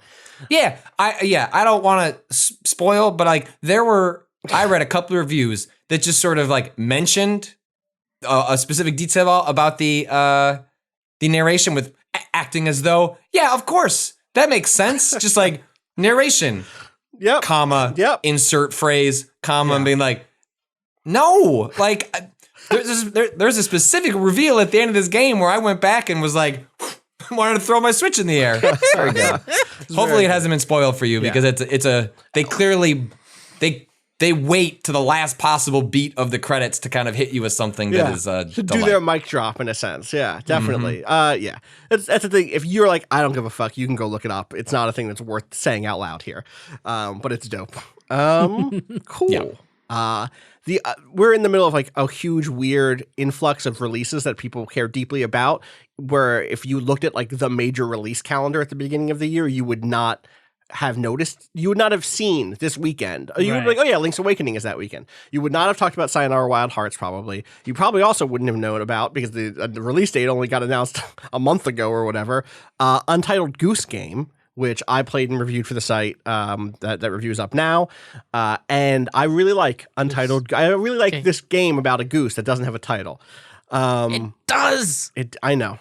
We can go back and forth on this. House, the developers of this game, the one with the goose, insist that the game does not have a name, that it is an Cado respect artistic intent. Please. A Hideo Kojima game. Look. Yeah. Fuck. Then it should have just been Untitled. Yeah. That's the only way you can actually claim. I'm sorry. Yeah. Don't put caps in there. Don't put anything else in there. Just be like, the second there's another descriptor, that is a title. You're done. I'm with you. It's fun. Untitled Goose Game, Zero Dawn. There you go. That's going to be the follow. That's the prequel, actually. It's how we know what happened in this small English village. Untitled Goose Game Blood Money. So that is the argument that I make in my review. I'm happy I've seen other people make the same connection, which is so I played a little bit of Untitled Goose Game at a PAX like a year ago, I want to say, PAX West 2018. I played like the very, very, very beginning for like 5 minutes. I was like, I'm a fucking goose. I'm honking at this gardener. Got your fucking keys. I can't believe you voted for Brexit. He's definitely a Brexiter. I stole your carrots, etc. Like, I'm causing havoc. What I didn't put together was, until I played the game all the way through, was that Untitled Goose Game is sort of Hitman. It's building on the Hitman formula in a real way, in the sense that so this game is set up, so you are a goose. You can do 4 things. You can do the 4 things geese can do. 5 things geese can do. You can move. You can walk around and like be in the water and swim, I guess. Can you fly? You cannot fly, but you can flap your wings. Okay. Like, and you can do the thing I'm doing, honking. You can do that, and you flap your wings in like an aggressive manner, or like a get the fuck away from me manner. Yeah. You can honk. You can pick things up, like steal things, and you can run. You can speed up. As the gooses want to do. As the gooses want to do. Using that limited set of verbs, you come into a new location. The first one's a garden. And you're given a set of tasks. So, for instance, one of the tasks is like, get the gardener wet. And like, okay, how the fuck do I do that? All right, well, I look at the garden. I can see that there's a hose connected to a sprinkler, connected to a valve out out front of the garden. If I can get him over to where the sprinkler is, and I can get him there for long enough, then maybe I can go back outside, hit the sprinkler, turn on the valve, hit the sprinkler, turns on and soaks him. Yeah. It's like, okay, well, how do I get him there? Well, I could steal a carrot, and I move a carrot over there. But he didn't see me move the carrot. Fuck. Okay, well, I'll honk and bring him over there. Honk. He comes over, he grabs the carrot. I run outside, I open up the valve, but by the time I get there, he's got the carrot back where it's supposed to be. He doesn't get wet. So I'm like, all right, well, I'm going to need this is going to be an attack on 2 fronts. Go grab the carrot. Honk to bring him over. Go grab the radio, turn the radio on with my beak, presumably, run that back to the sprinkler. That's going to keep making noise so he remembers where it is. Then I have the time, but while he's bringing the carrot back, I'm running back outside. He's going to come back for the radio. I hit the sprinkler. He's soaked. The little, notebook comes up from the bottom of the screen and crosses out, soak the gardener. Great. There are 7 or 8 of those tasks for each place, I want to say. Maybe 6 to 8, let's say. I think it's like 8, actually. And after you complete most of them, a new one appears that is like the one that will get you out of this place and into the next zone, basically. Okay.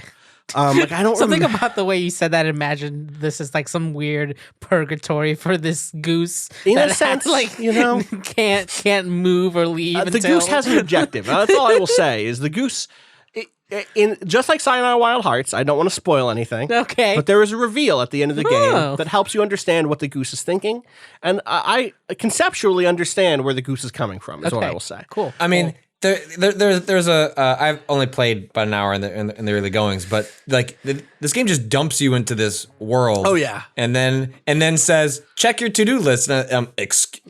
Excuse me, huh? And you hit a button, and there's just 7 things to do, and it's like, why am I doing these 7 things? And I'm sure it must be connected to wherever it goes, but there's a delightful weirdness to it where sort of weirdness to it to just the game being like, yo, this goose has got a to-do list. I will say by the time I finish this game, and I have not totally finished it yet. I still have a lot of. So you after you go through there's 4 areas. There's like a garden. There's 4 areas. I'm not going to spoil all the areas, even though they're all in the trailer. Or there's like 4 areas, and then like a finale after that. That is like its own area, but I'm not going to get into it. After you do all of it, you're given another set of objectives, some of which require you to do things across areas, which is really cool. Dragging items from one place to another to trigger certain interactions that wouldn't happen otherwise. So I'll give one example of these, which is there's one area that is kind of like slightly more inhabited. There's like a pub and some other stuff, and there's a delivery person who moves a box around. And the very first thing you do in that area is use that box in an interesting way because they don't know that you're in the box. Then there's an objective you get after the game is over that is like, again, there's a huge list of these things. I'm just spoiling one that is get yourself tossed over a fence. And I'm like, how the fuck do I do that? And I tried a bunch of different ways to do that. And then I realized, oh, if someone thinks this box is out of place, but they're not the delivery person, they might just like fucking throw this box over their fence to get it out of their hair. And that is exactly what happens. Great. So like, those sorts of things are very Hitman-like, right? This idea of like, here is the clockwork world. Here are all the moving pieces. Right. Here are all of the people who just are going to keep doing their little AI loop indefinitely. They'll get mad. Unlike Hitman, they don't shoot you when you interfere. They'll just kind of stare at you and be like, all right. What do you want? Honking Goose. The gardener just staring at you like, all right, you just stay here. I'm going to deal with these fucking carrots. Honk. What? What is it you honk? And then you steal his fucking keys. You lead him outside. You drop him in the lake. You go back inside. You close the door. He's locked out. What do you do now, gardener? It is such a fun game because you move between those two modes of like complete chaos, havoc causing, and then getting an idea of like, I see how I could make this little boy put on the wrong pair of glasses for the rest of his life. And then you do that and you execute on a plan, again, very much like Hitman, where you're like, okay, I can see how I can manipulate their AI behavior patterns. I can see where they're vulnerable. I can see where he's distracted by this, or if I do that, then this like chain reaction of events will happen. And that sort of like harnessed moment of chaos is just really rewarding. There are a couple moments where I think it gets a little too puzzly. Well, okay, I should say I hit a bug that I think has been patched out. But I got stuck towards the end of this game because there was an interaction that was like impossible to happen anymore. Basically, I had to deal with this thing. There was like an interactable that became uninteractable by the NPC. The NPC just like couldn't return a thing to a box anymore, and it meant I could not beat this final thing. I think they've patched it out from what my communication with them has sounded like, or they figured out what the cause was. That said, if you ever hit that, you can just restart the game. The game saves every time you complete an objective, so you can always just restart the game, and that will restart like the world back to its state. In general, again, with the exception of this one thing, the NPCs will also return the world back to its original state, or back to its like status quo, which is how I know they're all Brexiters, because they're all just so hopelessly devoted to this fundamental, fictional idea of the old perfect world, everyone isolated from each other, etc. It's just really charming, and the thing that I it doesn't wear out its welcome. It's like short. You'll be done in 3 or 4 hours at the longest. Okay. You might blow through it in 2 hours if you're sharper than me in some instances. I also just love to poke around at this shit and see all the different ways people interact. Yeah. I definitely think my favorite level is this pair of neighbors who just like live next to each other and who are so different. It's like a pipe smoking dude and then like an outside like artist lady, and the way that those two characters have this little like ecosystem between each other, and the way that they're like the place where one's fence is broken and you can kind of move between those two areas, and the way they get annoyed with each other. It's all just so endearing to see the way these characters move. It's also a beautiful game. It's like this very like, the word cell shaded gets overused, but it's like a very the characters don't have like facial characteristics. There's noses and there's like skin color, and they look kind of like low poly, but not like, I'm kind of struggling to find like a touchstone here. There's something that reminds me of, you could almost go a claymation or like experimental animation direction, but not as textured, or not as like, there's not that feeling of like, here is a physical object here. Right. And it doesn't feel like kitsch. It feels like very twee in a lot of ways, but I never like, felt like I was chafing against that in any way. Partially because you're such a fucking disaster, Goose, that any time that game feels like, oh, look at this twee little adorable British village, you're like, honk, fuck off, give me your broom, give me your broom, why don't you give me your fucking broom? And then you break the broom by mistake, and it feels good. It was a very fun time to play through. I'm gonna still like fuck around with it and see how many more of these side objectives I can get. My favorite thing has just been the videos that have been coming out of people doing various goofy Goose fucking things. various goosey things. I saw a video of someone who took every item in the entire game and put it all basically in one corner of the world, which that's so it's good. so fucking, and just like walking through it all like a tour, like MTV Cribs, but you're a goose and you've stolen everything from this British village. Good. Extremely, extremely good. That's great. So yeah, that's Untitled Goose Game. I'm glad it turned out good. Like I am so relieved that I got to be a horrible goose and enjoy myself in this hell world. Can't wait to be a horrible goose. You deserve it, Cado.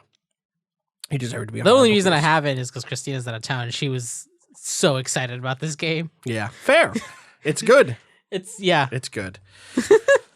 Is it part of? No, Sayonara Wild Hearts is part of Apple Arcade. Untitled Goose Game is not part of Apple Arcade. No. But it would fit right in so many ways. Oh, it would.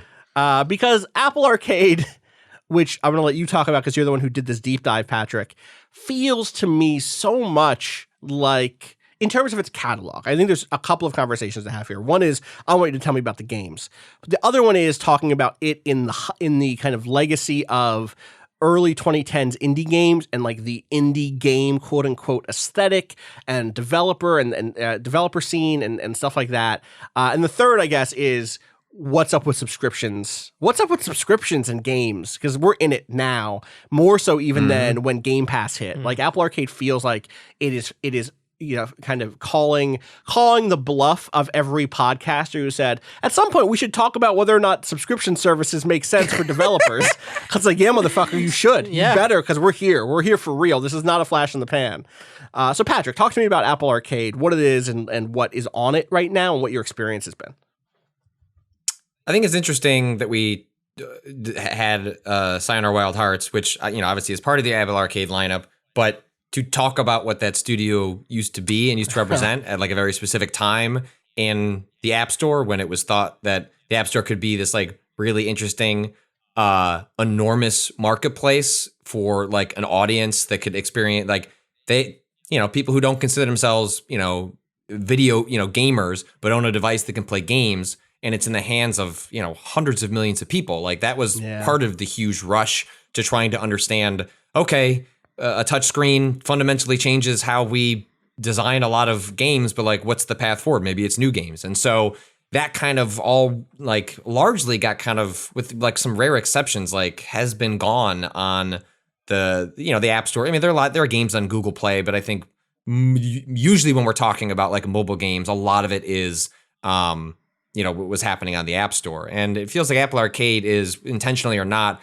an attempt to sort of like recapture that by putting up some like explicit barriers, right? Like, so, games in Apple Arcade are not going to be like, they don't have microtransactions. Like they're not, you can have games that are in that design full, like that are designed, like, you can play games that you can easily see how they would have put that stuff in to get you to extend your play or to get you to buy something, but instead it's not there. It's just, it's the thing I think, this is not a unique idea, is like, often there were mobile games where it's like, if I could just pay $40 for this and just have it actually balanced, I'd feel a lot better than getting it for free and then spending $40 in a way that makes me feel bad and gross and should make the developer feel gross for how they designed the game, even if that's what the market demands in order to exist there. And so so it launched last Thursday with the launch of iOS 13, the new operating system update. I loaded it in a day early with the beta so that I could mess around with some of the games during my lengthy car ride.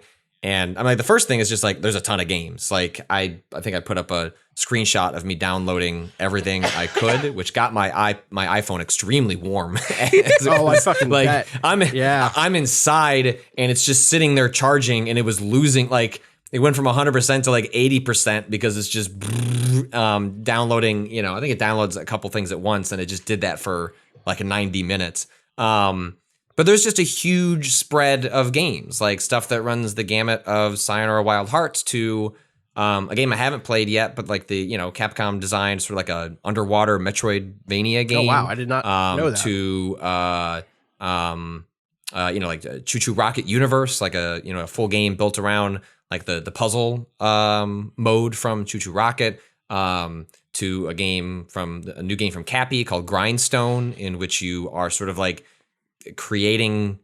It's sort of like a match 3-ish type game where you have like different colored enemies, and you're this big bulky warrior, and then you're trying to string together chains of these of killing these enemies next to one another or diagonally, and then if you kill 10, it'll drop a crystal, and the crystal can then be used to switch colors for like your next move, so you can start chaining together these really long, elaborate.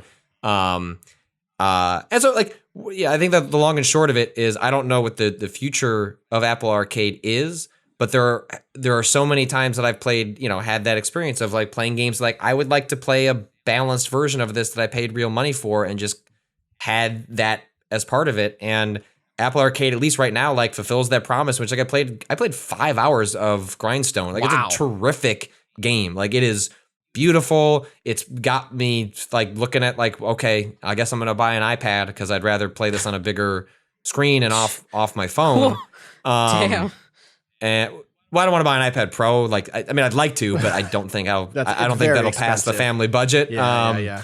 But I've heard like the iPad Mini from last year is like a really nice solid device that I could also. My daughter's iPad is about to kick the bucket, and so maybe there's one that her and I could use together. But it's a really nice service. $5. The first month is free. It'll be $5 going forward. I don't know what the release schedule is going to be.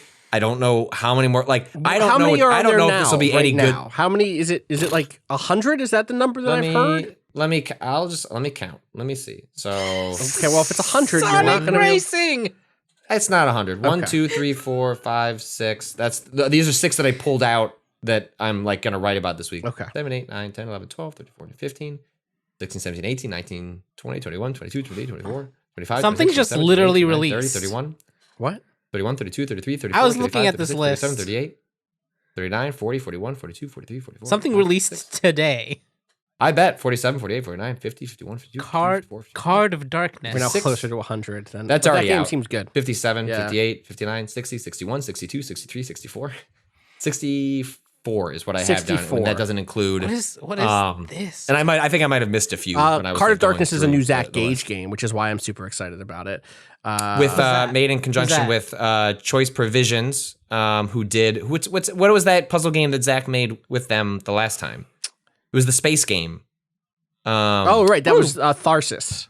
Was that Tharsis? Yeah. Yes. Zach Gage is an indie dev who you've probably heard of via Spell Tower, probably the biggest single success from Zach. But worked on Ridiculous Fishing with Vlambeer. Was the chess? He made like a chess really game bad that people chess, really which is liked. really good. Really bad chess. Type Shift, which is a great word game. Zach does lots of like small independent mobile games, and is exactly the sort of developer who is emblematic of the sorts of developers that were part of this big launch lineup, which is, the sort of like consumer journalist part of me wants to talk about it in those terms. Is this the best launch lineup of a service / console ever, et cetera, et cetera? It's Which it's a stupid. It's got Sonic Racing, so there you go. But it's got a lot of. I mean, there are like Grindstone, like point blank ask me right now, like it's probably on my top 10 favorite games this year, like already. Like it's just a tremendous joy to play. I'm like super anxious for them to add the Apple TV update so that I could, the idea, like, I mean, part of the fun of like the service when it all comes together and everything is like, not every game, I don't know if every game is going to be on every device, but I think a lot of games are going to be on a lot of devices. So there's like a world where it's like, all right, I got a minute in this, meeting. I can play Grindstone on my Mac while I'm in this meeting. Okay, I've got a couple minutes in the doctor's office. I can play it on my phone. All right, well, I'm sitting down. I'm in, this is the benefit of like you're in sort of their ecosystem of devices where like all the stuff connects with save games. You can sit down on your big TV and play it with the shitty, awful, disgusting remote that they made for the Apple TV. I didn't even mess with this part yet, though, that a lot of these games fully support Xbox One and PS4 controllers, which is part of the update for iOS 13, in which Bluetooth, a lot of the games just switch to straight up, X's. Are we calling it X? X, right? Cross. That's what I'm going with. Yeah, okay. No, fuck that. Cross. And it just shows up with the big, icons that you normally get when you're playing like a Steam game and you plug in a controller. What the golf is, whatever you think it is not that. It is a game that seems like you are going to pull back on the touch screen to like set up a swing meter, and you would hit like isometric balls. desert golf or something.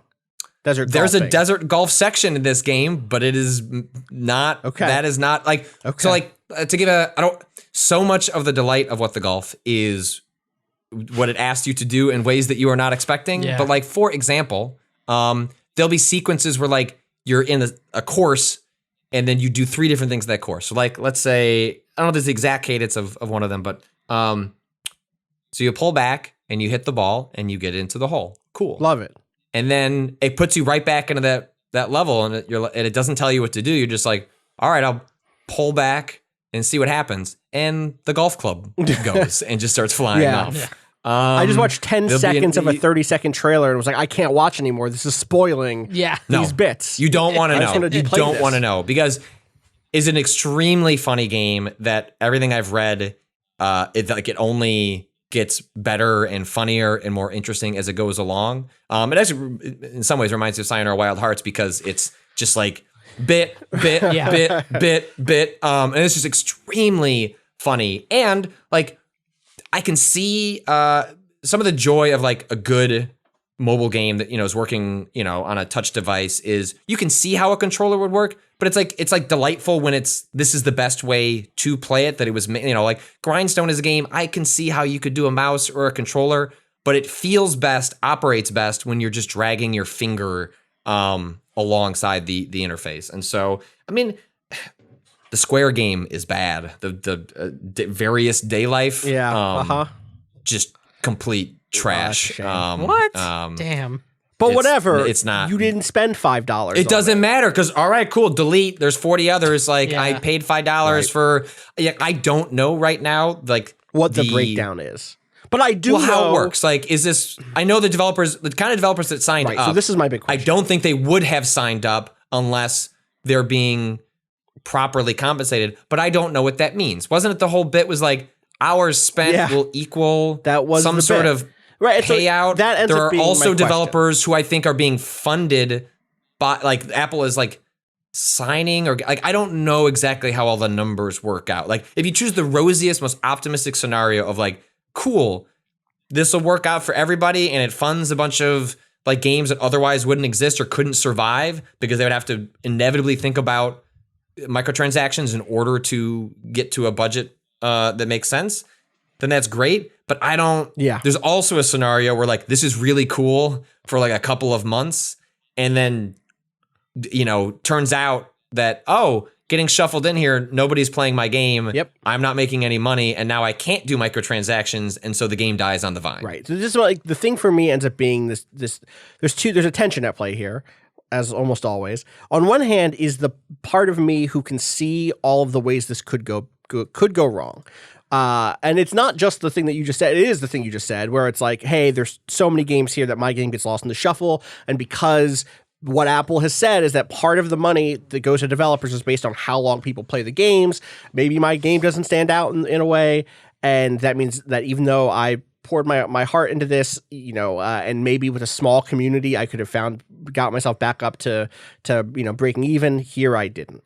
Because we just don't know there's no transparency in these deals. We don't know if there's guaranteed income. We don't know if there is some sort of flat rate. Some sort of something up front, wasn't there? Yeah, but like who knows, right? I would love. And how long does that last? Right. Is that just like an Epic Game Store thing where it's like you pay $10 million for Borderlands 3 or whatever they paid, and it's like they'll stop doing that once you have enough subscriptions. But then I guess the thought would be like, well, you won't need as much of the like, right. We don't know. The second thing we don't know is what does this end up doing to the game designs for games that go to Apple Arcade? In the same way that designers say, oh, hey, microtransactions are hot right now. How can we build a cool game based around microtransactions? Because that is happening. Like, it is a reality of people who are working in the space thinking about good ways to make good games that still are funded by microtransactions. How do we make a good game that keeps people playing for a long time versus something that people sit down and play through in an hour or two and then they're done? Or does Apple work out deals with those people? Again, we don't know because of the transparency. But what's that end up looking like for the long-term vision of what game design looks like in the mobile space if more markets like this end up being the way that people play their games?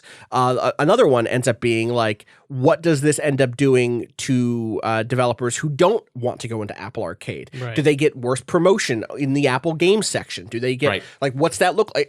We already know, for instance, that Apple stopped doing affiliate links, which is how sites like Touch Arcade used to cover games or used to support the fact that they were covering games. Is they used affiliate links where you could click a link on the review of a game and that would take you to the page and then they would get a cut of whatever that purchase was. I don't like affiliate links in a personal sense. I don't really like working with affiliate stuff because I know that for me, I would fear that it would bias me towards covering only stuff that I like, because that would be, if I had to review a game that I didn't like and I had to review a game that I thought I would like and I could only have time for one of those, I would choose the one that I would like because I could put an affiliate link at it and then link it out and maybe make money on that. I don't trust that I wouldn't fall into that trap. I'm not saying that what I would do is give good reviews to bad games, but I think that in that first step of like choice bias of like what I prioritize, I can't imagine a world in which that doesn't start to infect you a little bit. Yeah. So I don't like affiliate links, but we do know that Apple shut down that system for sites like Touch Arcade, who had been around and been champions of the mobile game scene for years and for a decade. And they're now struggling to find other ways of making income. And now with Apple Arcade, you understand like, oh, they're shutting down affiliate links partially because their entire vision of what mobile games look like on their platforms is shifting from individual purchases to the subscription model. So like there's just all these ways where if this is super successful, we don't know what the knock-on effects look like yet. And so there's that. And then against that, the tension against that is the team that made Mini Metro, one of my favorite mobile games, put out a sequel to Mini Metro on this thing in which you're designing like highways inside of a city. And this is the only way for me to play this game.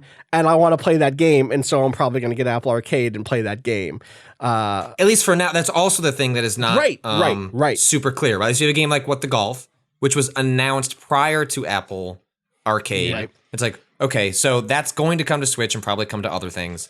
But will that be how many of these are truly exclusive? Is it exclusive in the console exclusive sense where it's like, okay, it just doesn't appear on Android, but like it can show up other places? Right. Does it last for 6 months? Like there are also that stuff, like we don't know where like all of that lands. Like that's a pure value proposition thing of just like cold-hearted, like it's free, it's also it's only $5. Like there's more than enough to justify certainly the free month, but also I can imagine myself.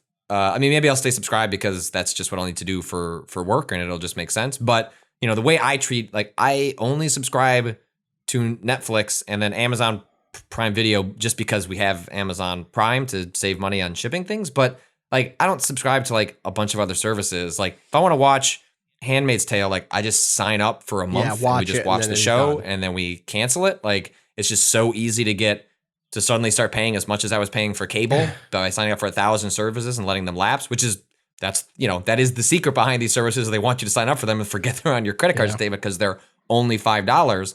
But I can imagine like, even if I was canceling it, it's like, okay, well I've got it for a month now. Like I'll see what else is here. And again, I don't know whether that works out for the logistics, but like that's a really appealing pitch of like, well, God, one of my favorite designers put something up here.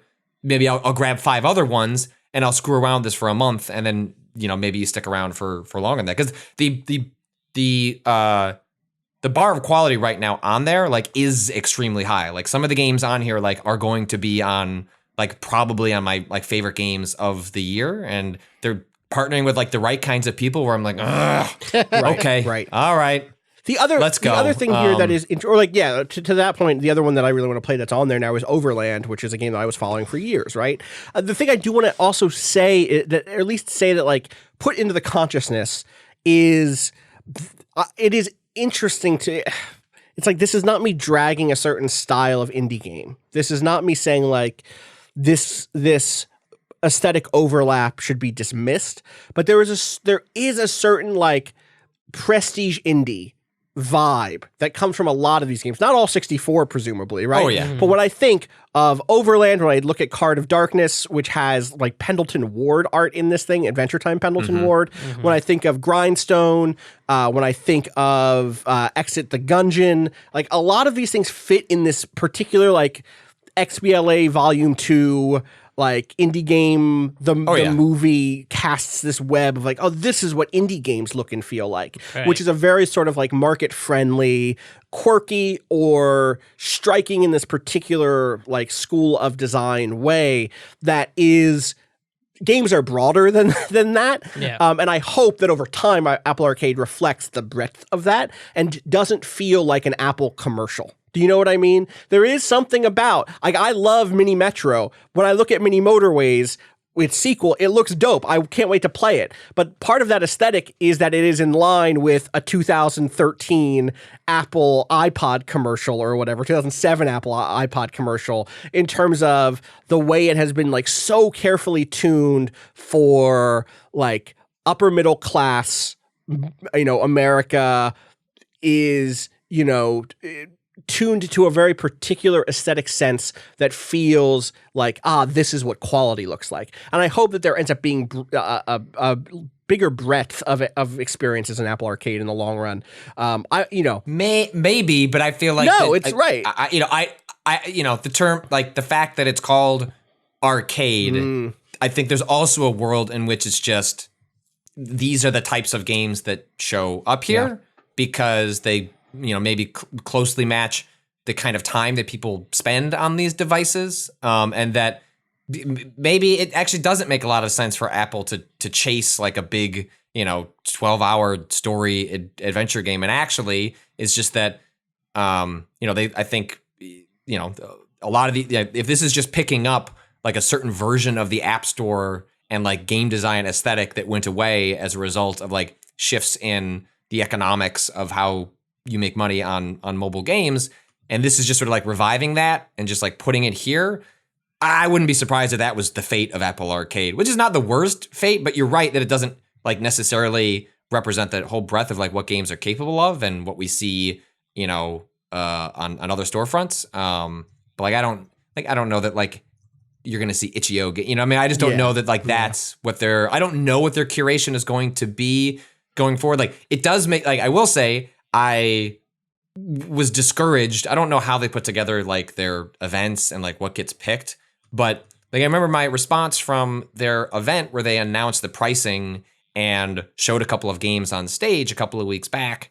It's like Frogger, like the Frogger update is what you're leading with to sell like people on this, and that gave me like just a bad feeling on my stomach. I was like, if that's like what it's like, oh, video games like Frogger. It's like if that's like the curation that's going to happen, then I was like, well, then maybe I'm not interested in this at all. And then of course, the moment that the event finishes and they put a press release with like a whole stack of like far more interesting, including like, oh, Square Enix is making like a fantasy RPG. I was like, okay, like that game seems like trash, but like I would have led with that. Right. That imbues a certain love, like of like, oh, these are the types of games we're going for. Whereas Frogger indicates like something, it may be a fine Frogger game, but it like suggests something very shallow and really in line with just quote literal arcade aesthetic. And I don't, I still need, even though I've probably played 8 to 10 hours of these games, I've barely scratched the surface, and I'm doing a lot of like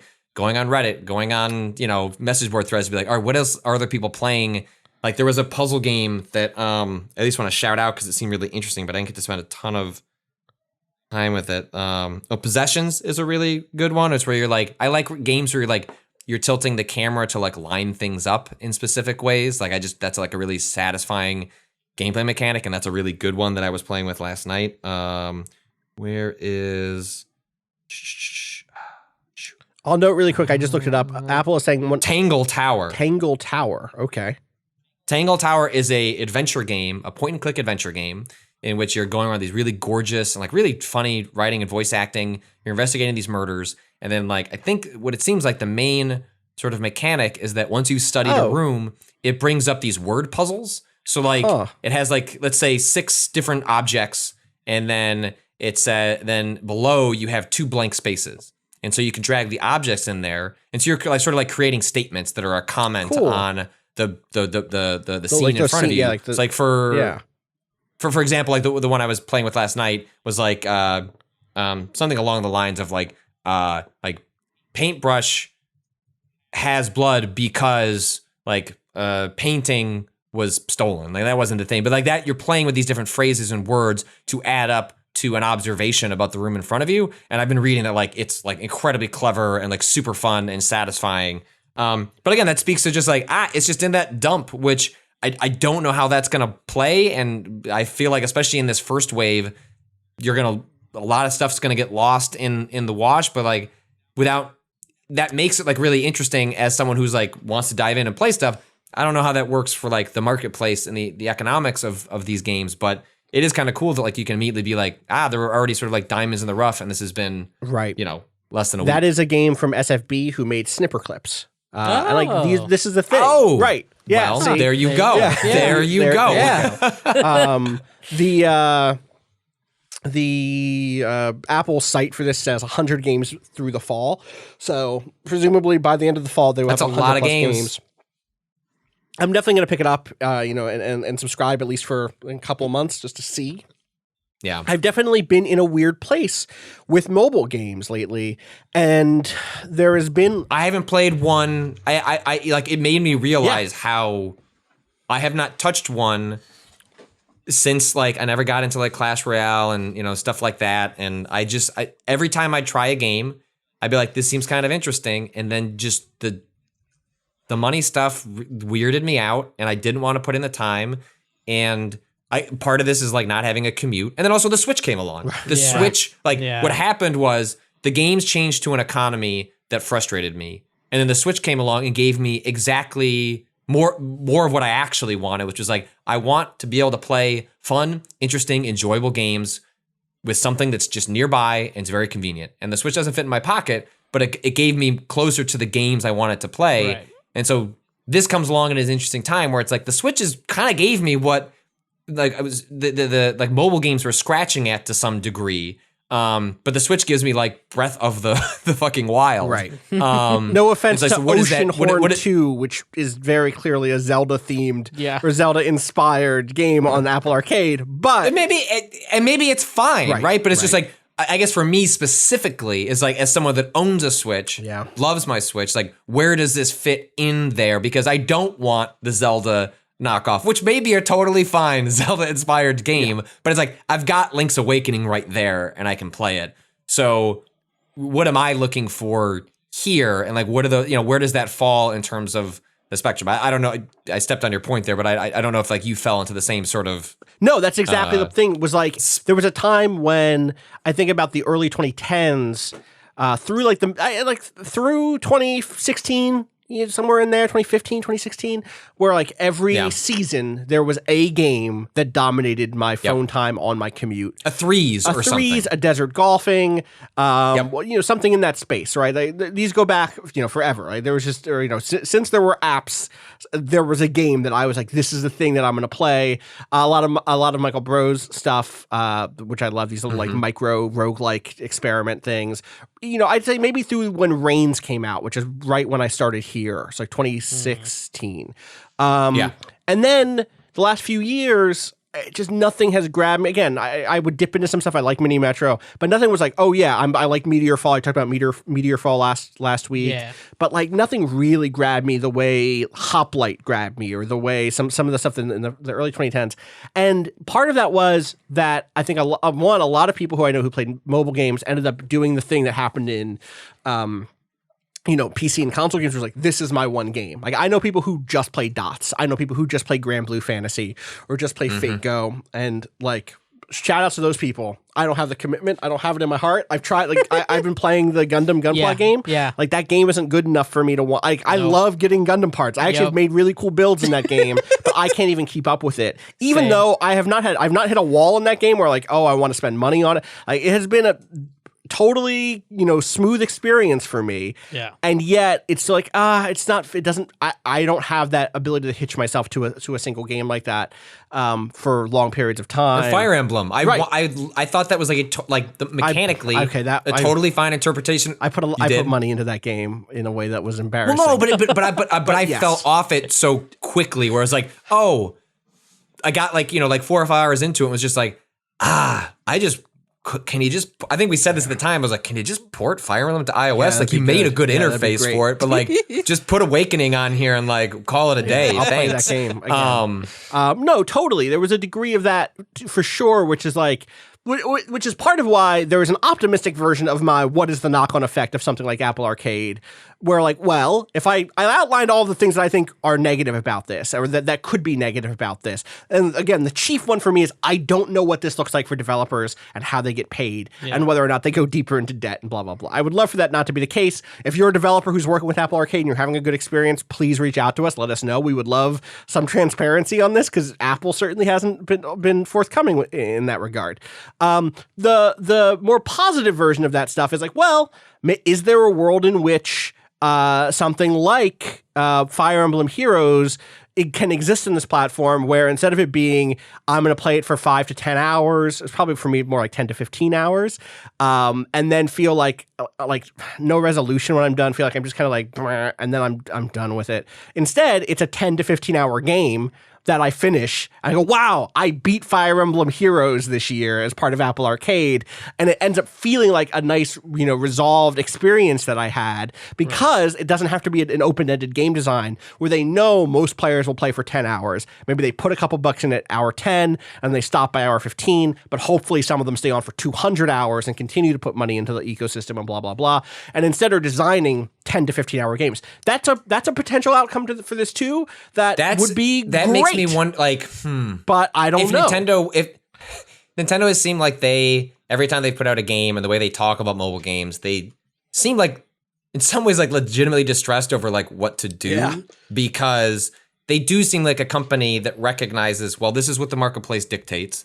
So how do we make our games fit in there? Games. But also they seem to like, and I'm not saying like Nintendo's not a place that like doesn't want to make money. Like, I'm not trying to say they're like, completely different than any other corporation in that regard.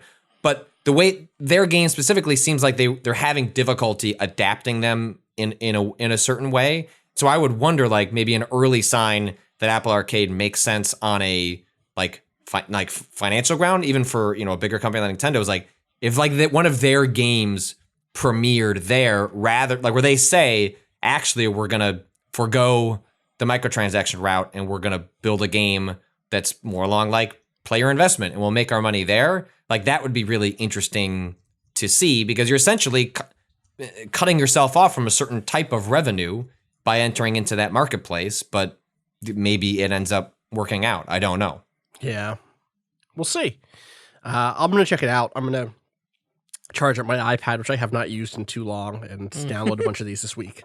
So we'll check back in. When is it coming to Mac OS? I forget. Because it is, right? That's part of it. Yeah. Later this month. So, or no, Mac OS is October. Okay, cool. tvOS is in a week or two, and it's on iPhone and iPad now. I would say like, the games I've played that I've liked without getting into, so I said Grindstone, What the Golf, Pinball Wizard, cool. Bleak Sword. Good name. That's interesting. Yeah. What is this? Patterned? Those are the games I've really spent. Grindstone's the one I spent the most. Check out Hot Lava. I didn't. Not that's yet. A clay joint. I didn't clay like. Joint. Yeah, that's why I was like. Oh, is it? Yeah. Oh, I didn't like Rayman Mini. That didn't do anything. Neocab is on here. I want to play Neocab real bad. Mutazione, that's like it's going to be on everything else, right? It is. That's the thing. It's like some of these are just going to be multiple places, right? Like I'm probably not going to start playing Mutazione on my phone once I already have a PC save. Right. And some of these, like I don't know that I want to play Manifold Garden on a phone or an iPad. I kind of want to play that at a computer. I don't know if that's out yet. I'm just looking at a list of things that are coming to the platform. I think those are the ones I spent the most. You know, it's like Frogger is like, whatever. You know, it's fine. Choo Choo Rocket is also fine. It's very. I like Choo Choo Rocket. I think I like Choo Choo Rocket. I liked it more when I wanted a new Choo Choo Rocket game than actually getting a new one, which is not even like. I think Choo Choo Rocket universe is it's totally fine. Like it's the puzzle mode of that game. But you know, I think you played the puzzle mode when you weren't playing the multiplayer mode, because the multiplayer is like sort of what really defined that. So yeah, if people have other recommendations, I'd be excited to hear them as I try and dig through. I mean, I think this week I'm going to try and do short write-ups of like 5 different games with a specific lens of like games that I otherwise would pass on despite seeming interesting because I don't want to deal with the monetization mechanics, and then write up something on Friday that's sort of like a broader look at the service. So I will take recommendations if you like. I don't know that I'm going to play on here Overland because I think I'd rather play that on my exactly Switch. It for me. And so so there are going to be games that are on multiple devices, and that's cool. That's great. But I'm specifically like interested in games that are like either exclusive or like riff on, you know, what normally would have been, you know, a mobile game that you get turned off of or disappeared from the service because it didn't make sense anymore. So yeah, Apple Arcade, tentative thumbs up with like some asterisks. Yeah. But I can't. As always, this is one of those things. It's a lot better than I expected. Right. A lot better than I expected. Anyway, it's one of those things where like imagine being 16 and having a phone and being like, "Mom, can I have your credit card information? Can you put your credit card information into this phone? It's going to give me 100 games to play for $5 a month." And she'd be like, "Are you sure?" And I'd be like, "I printed out the story from the New York Times. It says it's real." And then she'd be like, "All right." Real. And then would do it. And that would make me super happy. Like being a kid with this right now, or being in college with this right now, like that is if I'm emphasizing my questions and those asterisks that go on the end of this, it's only because I know that as a 20-year-old, this would have been the coolest fucking thing in the world for me. And I want to make sure to introduce some 34-year-old skepticism to the 20-year-old who is like, yo, $5 a month gets me all these games. Yeah, I'm in. Period. The end. Also, as a parent, I can imagine the idea that you can just. I think the $5 is also family sharing as well. I don't think they're charging more for it to work across multiple devices and accounts. I'm pretty sure that's the same because how many the TV stuff too. Subscriptions on iOS, right? So it's just like another one of those subscriptions in that model. Yeah. But specifically, how many times, have I talked to parents who get annoyed hearing from their kids? It's like, all right, they like this game, and now what am I gonna? Pay $5 for the gems or whatever. It's like if you could just turn all that stuff off and just be like, look, all the games, download whatever you want, play them as long as you want. Yeah. You're fine. Like I'm not going to hear from you again. Play them more because we've said the developers get paid more. Yeah, totally. But I just mean to have that headache just like completely gone and like removed as like a pain point. I could see that being like really attractive. Like Jessica's too young for she'll watch me kind of futz around with games, but she's like another year out from that stuff. But I could see like when hitting that point being like absolutely $5. Like I'm saving money by not having to like negotiate with them over, the one game that they get into. Yeah, totally. So, well, we'll keep checking in on this thing. Anything else this week? I just do a real quick shout out. Cado, you put a story up on the site on Friday that was kind of like a quick Q&A about getting back into Destiny. Yeah. So people should check that out. I made the transfer. All my characters are now, I did like the combine all my accounts thing. Cross save. I lost 1,000 silver in the process. Love to see it. Great. Love to lose that. Wait, how? Because it was on my PC account. Oh, you had a PC account. Yeah. I forgot. Yeah, I had a PC account that had 1,000 silver. Yeah. And I moved my PlayStation characters, who are like my primary characters, to become my universal ones. Right. And I guess they just couldn't figure out how to universalize that silver. Damn. Weird. Whatever. I'm happy to have that all in one place. Yeah. But now I'm in the tricky position of like, I have it installed in my Blizzard launcher, but it's coming to Steam in a week. Mm-hmm. And you told me, and it comes up in this piece that you wrote, tell me if I'm wrong, if I'm misunderstanding this, Uh-huh. that if I start any of the expansion content from previous expansions Uh-huh. and don't finish that expansion's campaign, Uh-huh. it will be erased. That progress will be zeroed out when the expansion hits? Yep. Or does that get zeroed out on the first? When's that get On the first, which on is the same. Is that when the expansion hits? Is Yeah. the first? Yeah. Okay. Everything happens on the first. Okay. Yeah. So if for some reason you're playing through old campaigns, Which I will, because we've Which- had this conversation. Yeah, we 'cause did. I'm broken. but that includes base game, Warmind, Curse of Osiris, basically just the and Forsaken. Because those are the only ones that have real like campaign missions, anyways. Like the other ones were. Wait, go over them again real quick? Base game, Yeah. Curse of Osiris, Right, which is where I'm Warmind. at. I didn't even start Curse of Osiris. I got through the base game, and that Oh, was buddy. it. I know.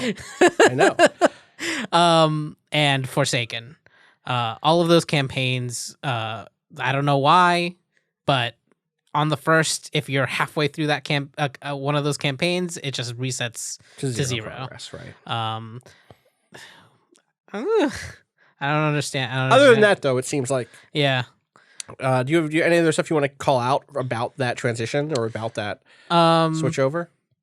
A quick thing if you're on. Yeah, I mean, it's No, I mean, I guess only if you'll probably only care about this if you're playing, if you're planning on raiding in that first week, which is me and not very many other people probably. I'm sure but lots of people care about it. Sure. I don't know how many listen to Waypoint Radio, but like, yeah, I mean, we have a very healthy there's Destiny yeah, clans. We do. They're What's great. happening with the clans? Are they joining now that there's what? cross save?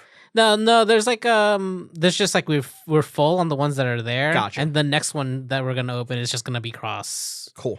Because a lot of people are like, yeah, well, I'm gonna be one of those people that definitely plays on multiple Platforms. platforms. Still? Yeah. Which is great, but I'm also probably gonna end up spending a bunch of money. Well, because you have to buy the expansions on both Yeah. platforms, right? Yeah, well, you don't have to. But right? if you wanted to if you wanted to play with people on PS4 Yeah, and yeah. also want to play with people on PC, yeah, you would have to buy it twice. I could play with people. I could play certain things with Yes, people. you could right? play multiplayer or your Multiplayer. previous content that you already own. Or even new content. It's just like there's only a few specific areas, right? The strikes, the multiplayer, like PvP stuff. But you can't do any of the campaign or the raid, which is the stuff I'm really interested in, anyways. But if for some reason you're trying to get, we still don't know a lot about how leveling will work in this new expansion, but it's pretty safe to say that Forsaken's raid will still come into effect. Okay. It usually gives you powerful rewards. You can't on PC. Forsaken will be because of the transfer from Bungie to Steam. Something about specifically the license for Forsaken is going to take long enough that it won't be available for the first day or two. So you can't access that raid or anything. Which is weird, but that is weird. But after that, it'll be available. After that, it'll come over. But there's a bunch of little small things like that are just gonna be annoying. But once that first week is done, everything will be good. Everything will have swapped over. Yeah, cool. I feel like if you're interested in this game, the way that this new expansion is gonna work out, you're probably just safest waiting to play it on the first. It's not that far away. The way that the seasons work now are much more what's the word I'm looking for? Not time based, but there's actually an ongoing component, right? It isn't just a thing where it's here are the 4 content drops over the course of the next 4 months. Right. It's much more there's a weekly event or stuff popping off all the time. And the seasons, there are things that happen in a season that will go away once that season's over. Right. So it's more like more live content than right. Yeah. And cool. and it'll be it's piecemeal going forward. So you don't need to buy everything like before you used to need to have all the DLC in order to get the newest DLC. Gotcha. So if you want to skip a thing, you can just straight up like this is thing. basically a PvP or raid content. Yeah. I don't need it. Peace. Yeah. Yeah. And you can still play like the free version, which is pretty meaty. Nice. Yeah, I'm curious to see if this sparks some new life into it. I'm definitely going to do my best to try. Yeah, I'm really curious about the way that leveling is going to work out, especially because the raid happens on the Saturday after it drops. Okay. Which is not a lot of time. Do you have time to stream it, do you think? I'm going to try my best. The issue being that getting into the right light level by Saturday is the big question. Right. They're saying that they're taking away some of those sources because, like, right now, if you go into the game, there's like 10 million things you can do to get power, which is on one side great. Like, you can do anything to just like level up. You're not grinding the same one thing or four things over and over. Right. But on the other hand, it's also like I personally have this problem a lot. It's just like choice paralysis. It's like, shit, which one do I do? Is there an efficient way? And then I end up spending more time trying to figure out if there's the most efficient path through every single one of these things than actually playing the game. But they said that that's all changing in a way where I am worried about hitting that power level by the time it's raid time. So we'll see. Good luck. Thanks. We'll be able to talk about that game in a week also. It is the end of September already. What day is it? Is that literally a week? It is the 23rd today. Jesus 30 days Christ. has September. So 8 days from now, Cado, you will be a guardian again. I am a Finally. guardian. Finally. I'm getting my exotics. There's a lot of exotics that came out that I didn't pick up. So you're like going through and trying getting to. the last. Yeah. Yeah. Well, good luck on your journey. We all have journeys to make.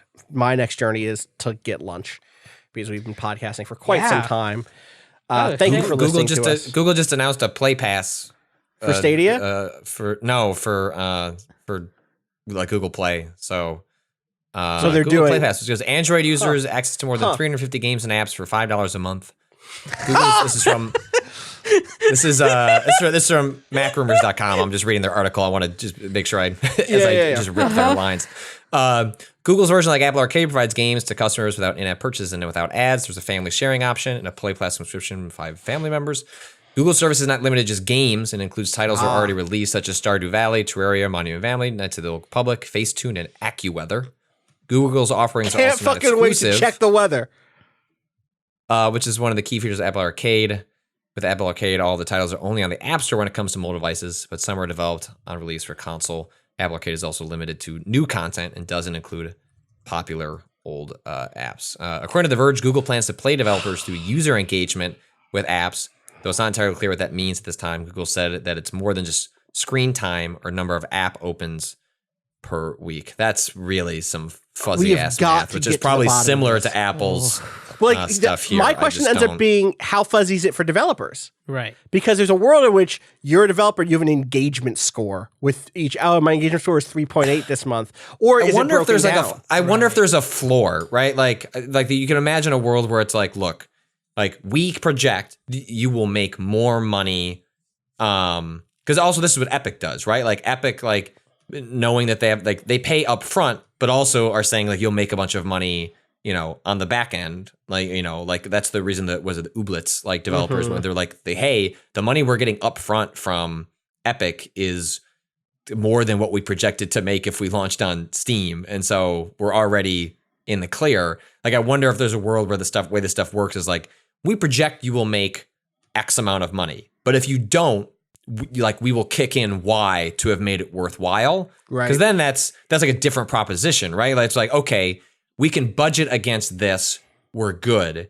And that they're saying we'll make more on top of that, which is a different world than just like you launch your game, no one plays it, you get no user engagement, and it was all for naught. So I wonder if there's, on both services, some sort of floor where they kick in X amount of money, but then there's more that happens as it goes on. There's potential for XYZ. Yeah, we'll see. Again, I think eventually the people involved will start talking openly about what these deals look like and what that money looks like. Or they'll stop working with them, right? Yep. Like the real question is, what happens in wave 2? It's like, what is Simogo? What is Zach Yeah. Gage? What do they not release an Apple Arcade with whatever their follow-ups are? Totally. We'll see. So. Very funny that we could not get 45 minutes away from our conversation before this happened. No. It's not. Unless you work at Google, it's not your fault. I will say, Patrick did get up from his chair. Huh. And then when he came back, he was like, "Oh, breaking news, guys!" Maybe he went to the other room. Yeah, which just is hit a Google button. HQ. Just hit a big hit a big red button. Deploy the Google Arcade, whatever the fuck it was. What was it called? Google Play Google Play Play. Pass. Play Pass. Play Pass. Sure. Yeah. Play Pass. Sure. Play Pass. Well, on that note, before any other news breaks, I'm going to go to lunch. Thank you for listening to us. As always, you can send questions to gaming@vice.com. We should do a big question bucket episode soon because we got a lot piling up.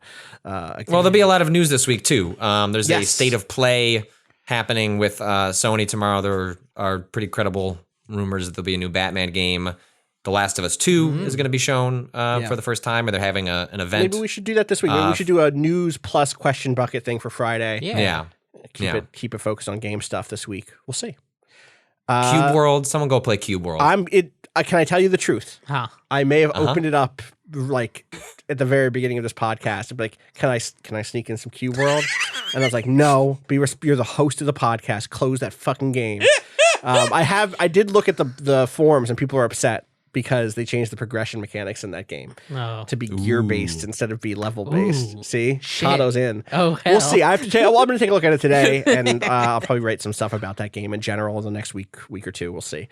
As always, you can find me on Surge 2 comes out this week. Yeah, dude, it's busy. What? We're in the games. We're in them. Shit. Inside the games. The games are all around us. I got Daemon X Machina. Why? I don't know. When are you gonna have time? I don't know. I got the Daemon X Machina controller. Oh, sick. I got the How is it? You know what I played the most with it? Huh. Untitled Goose game. I didn't put it in the review, Great. but I did mention that I liked controlling the goose in the same way I like controlling an unwieldy mech. And it's extra funny because I was playing that most of that game with the Daemon X Machina controller, which for people who don't know is like a pro controller cut in two that you slide on the ends of the Switch. It feels good. Like it's a big meaty controller. It's a little lighter than I would like. I would like it to feel a little heavier, but with those switches heft. Yeah. It's solid. There's back pedals or paddles on like the back of the thing and you can map that to any button. Nice. That's cool. So like I mapped those when I'm playing Daemon X Machina with it to the LB and RB basically, or whatever those are called on Switch. I think those are just L and R. Are they L and R? Yeah, L and R. Yeah. Because then the triggers are ZL and ZR. Sure. Yeah. So the L and R I put on the Never paddles.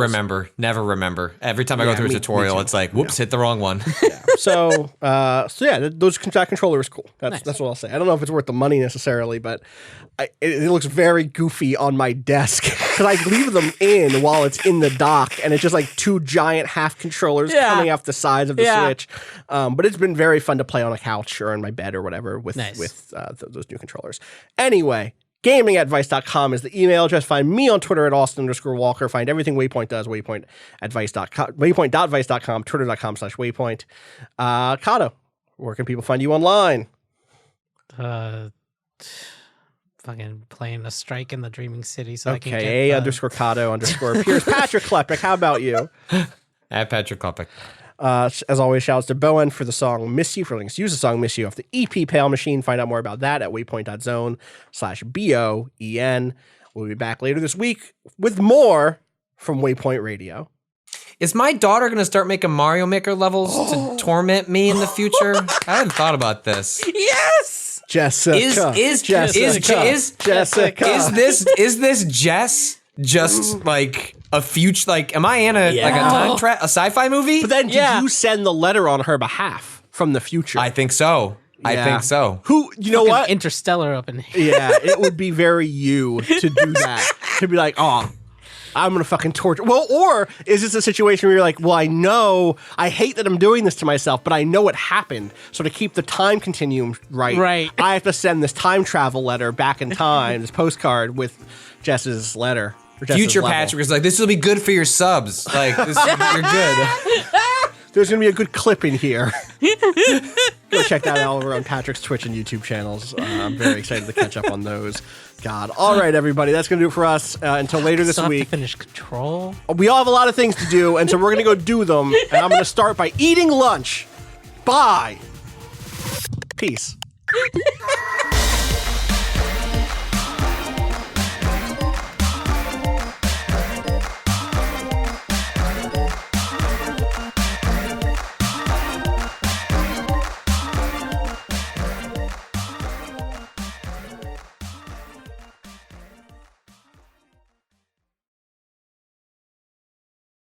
I spent half of real money on this. I had a nice chair for my mom, and then the back broke. It just kept like going back. Yeah. So then I did chair research, and chairs like mattresses. You So think I you think it's get- a similar situation. Yes. Yeah. Well, one, you can spend as much as you want, and Yes. two, you should spend more than what you want to spend, which is what I've always done in the past. Is like, cool, Office Max, $69. Like, let's go. And then so this one I like the wire cutter as I do for basically everything, and it was like your three options were like, here's a cheapo one. Don't do this. This is bad for you. Right. But this is like, this is, we like, if you got to do it, okay, here's the best one. And then it was like $250, and then it was like like $1,200, and I was like, I can't. I'm sorry, I can't. Like, I know I should, but like I just don't. I can't do the 12 one. So I did the 250 one, and it is nice because like you can set different resistances. Yeah. For like the lean back. Because Do you change it? Is that an For Aeron? moment to moment, or do you like have one that's good for you generally? Like, are there days Yeah, where you so I come just in have and it you're set- like, okay, So like, well, like, if I'm gonna sit, well, back when we were doing waypoints more often, like I could be like lower the resistance so that I can just like really easily lean back. Yeah. But what I have it right now is that it's like stiff as a board. Yeah. Because I don't like it to move when I'm writing and stuff like that. But even though it's stiff as a board, if you put in a tiny amount of like actual resistance where you're like actively pushing against it, You it can does still move push back. Yeah. So Which you're is like, oh, I perfect. want to It's lean. exactly what I wanted. That's really Yeah. good. That's Yeah. really good. I did not realize the pod had like heating and cooling. Yeah. That's That's wild. the whole. That's a cell. That's a good sell. I'll be honest. That's an all right fucking sell. I'm gonna close this window before As I a buy a person who is- $2,000 bed. Terminally too hot in Yeah, bed. in bed. Yeah, Just yeah, like sure. some cooling elements in there. That sounds great. Today is 265, Cado. Is that right? Yeah. All right. You there, Patrick? Mm-hmm. Want to do 33? All right. That was fast. That I was was trying to fast. be on my game there. Yeah, you got to be tuned in, ready to No, go. Cado, we're supposed to clap, not that. No hiccups, sir. All right. Close this.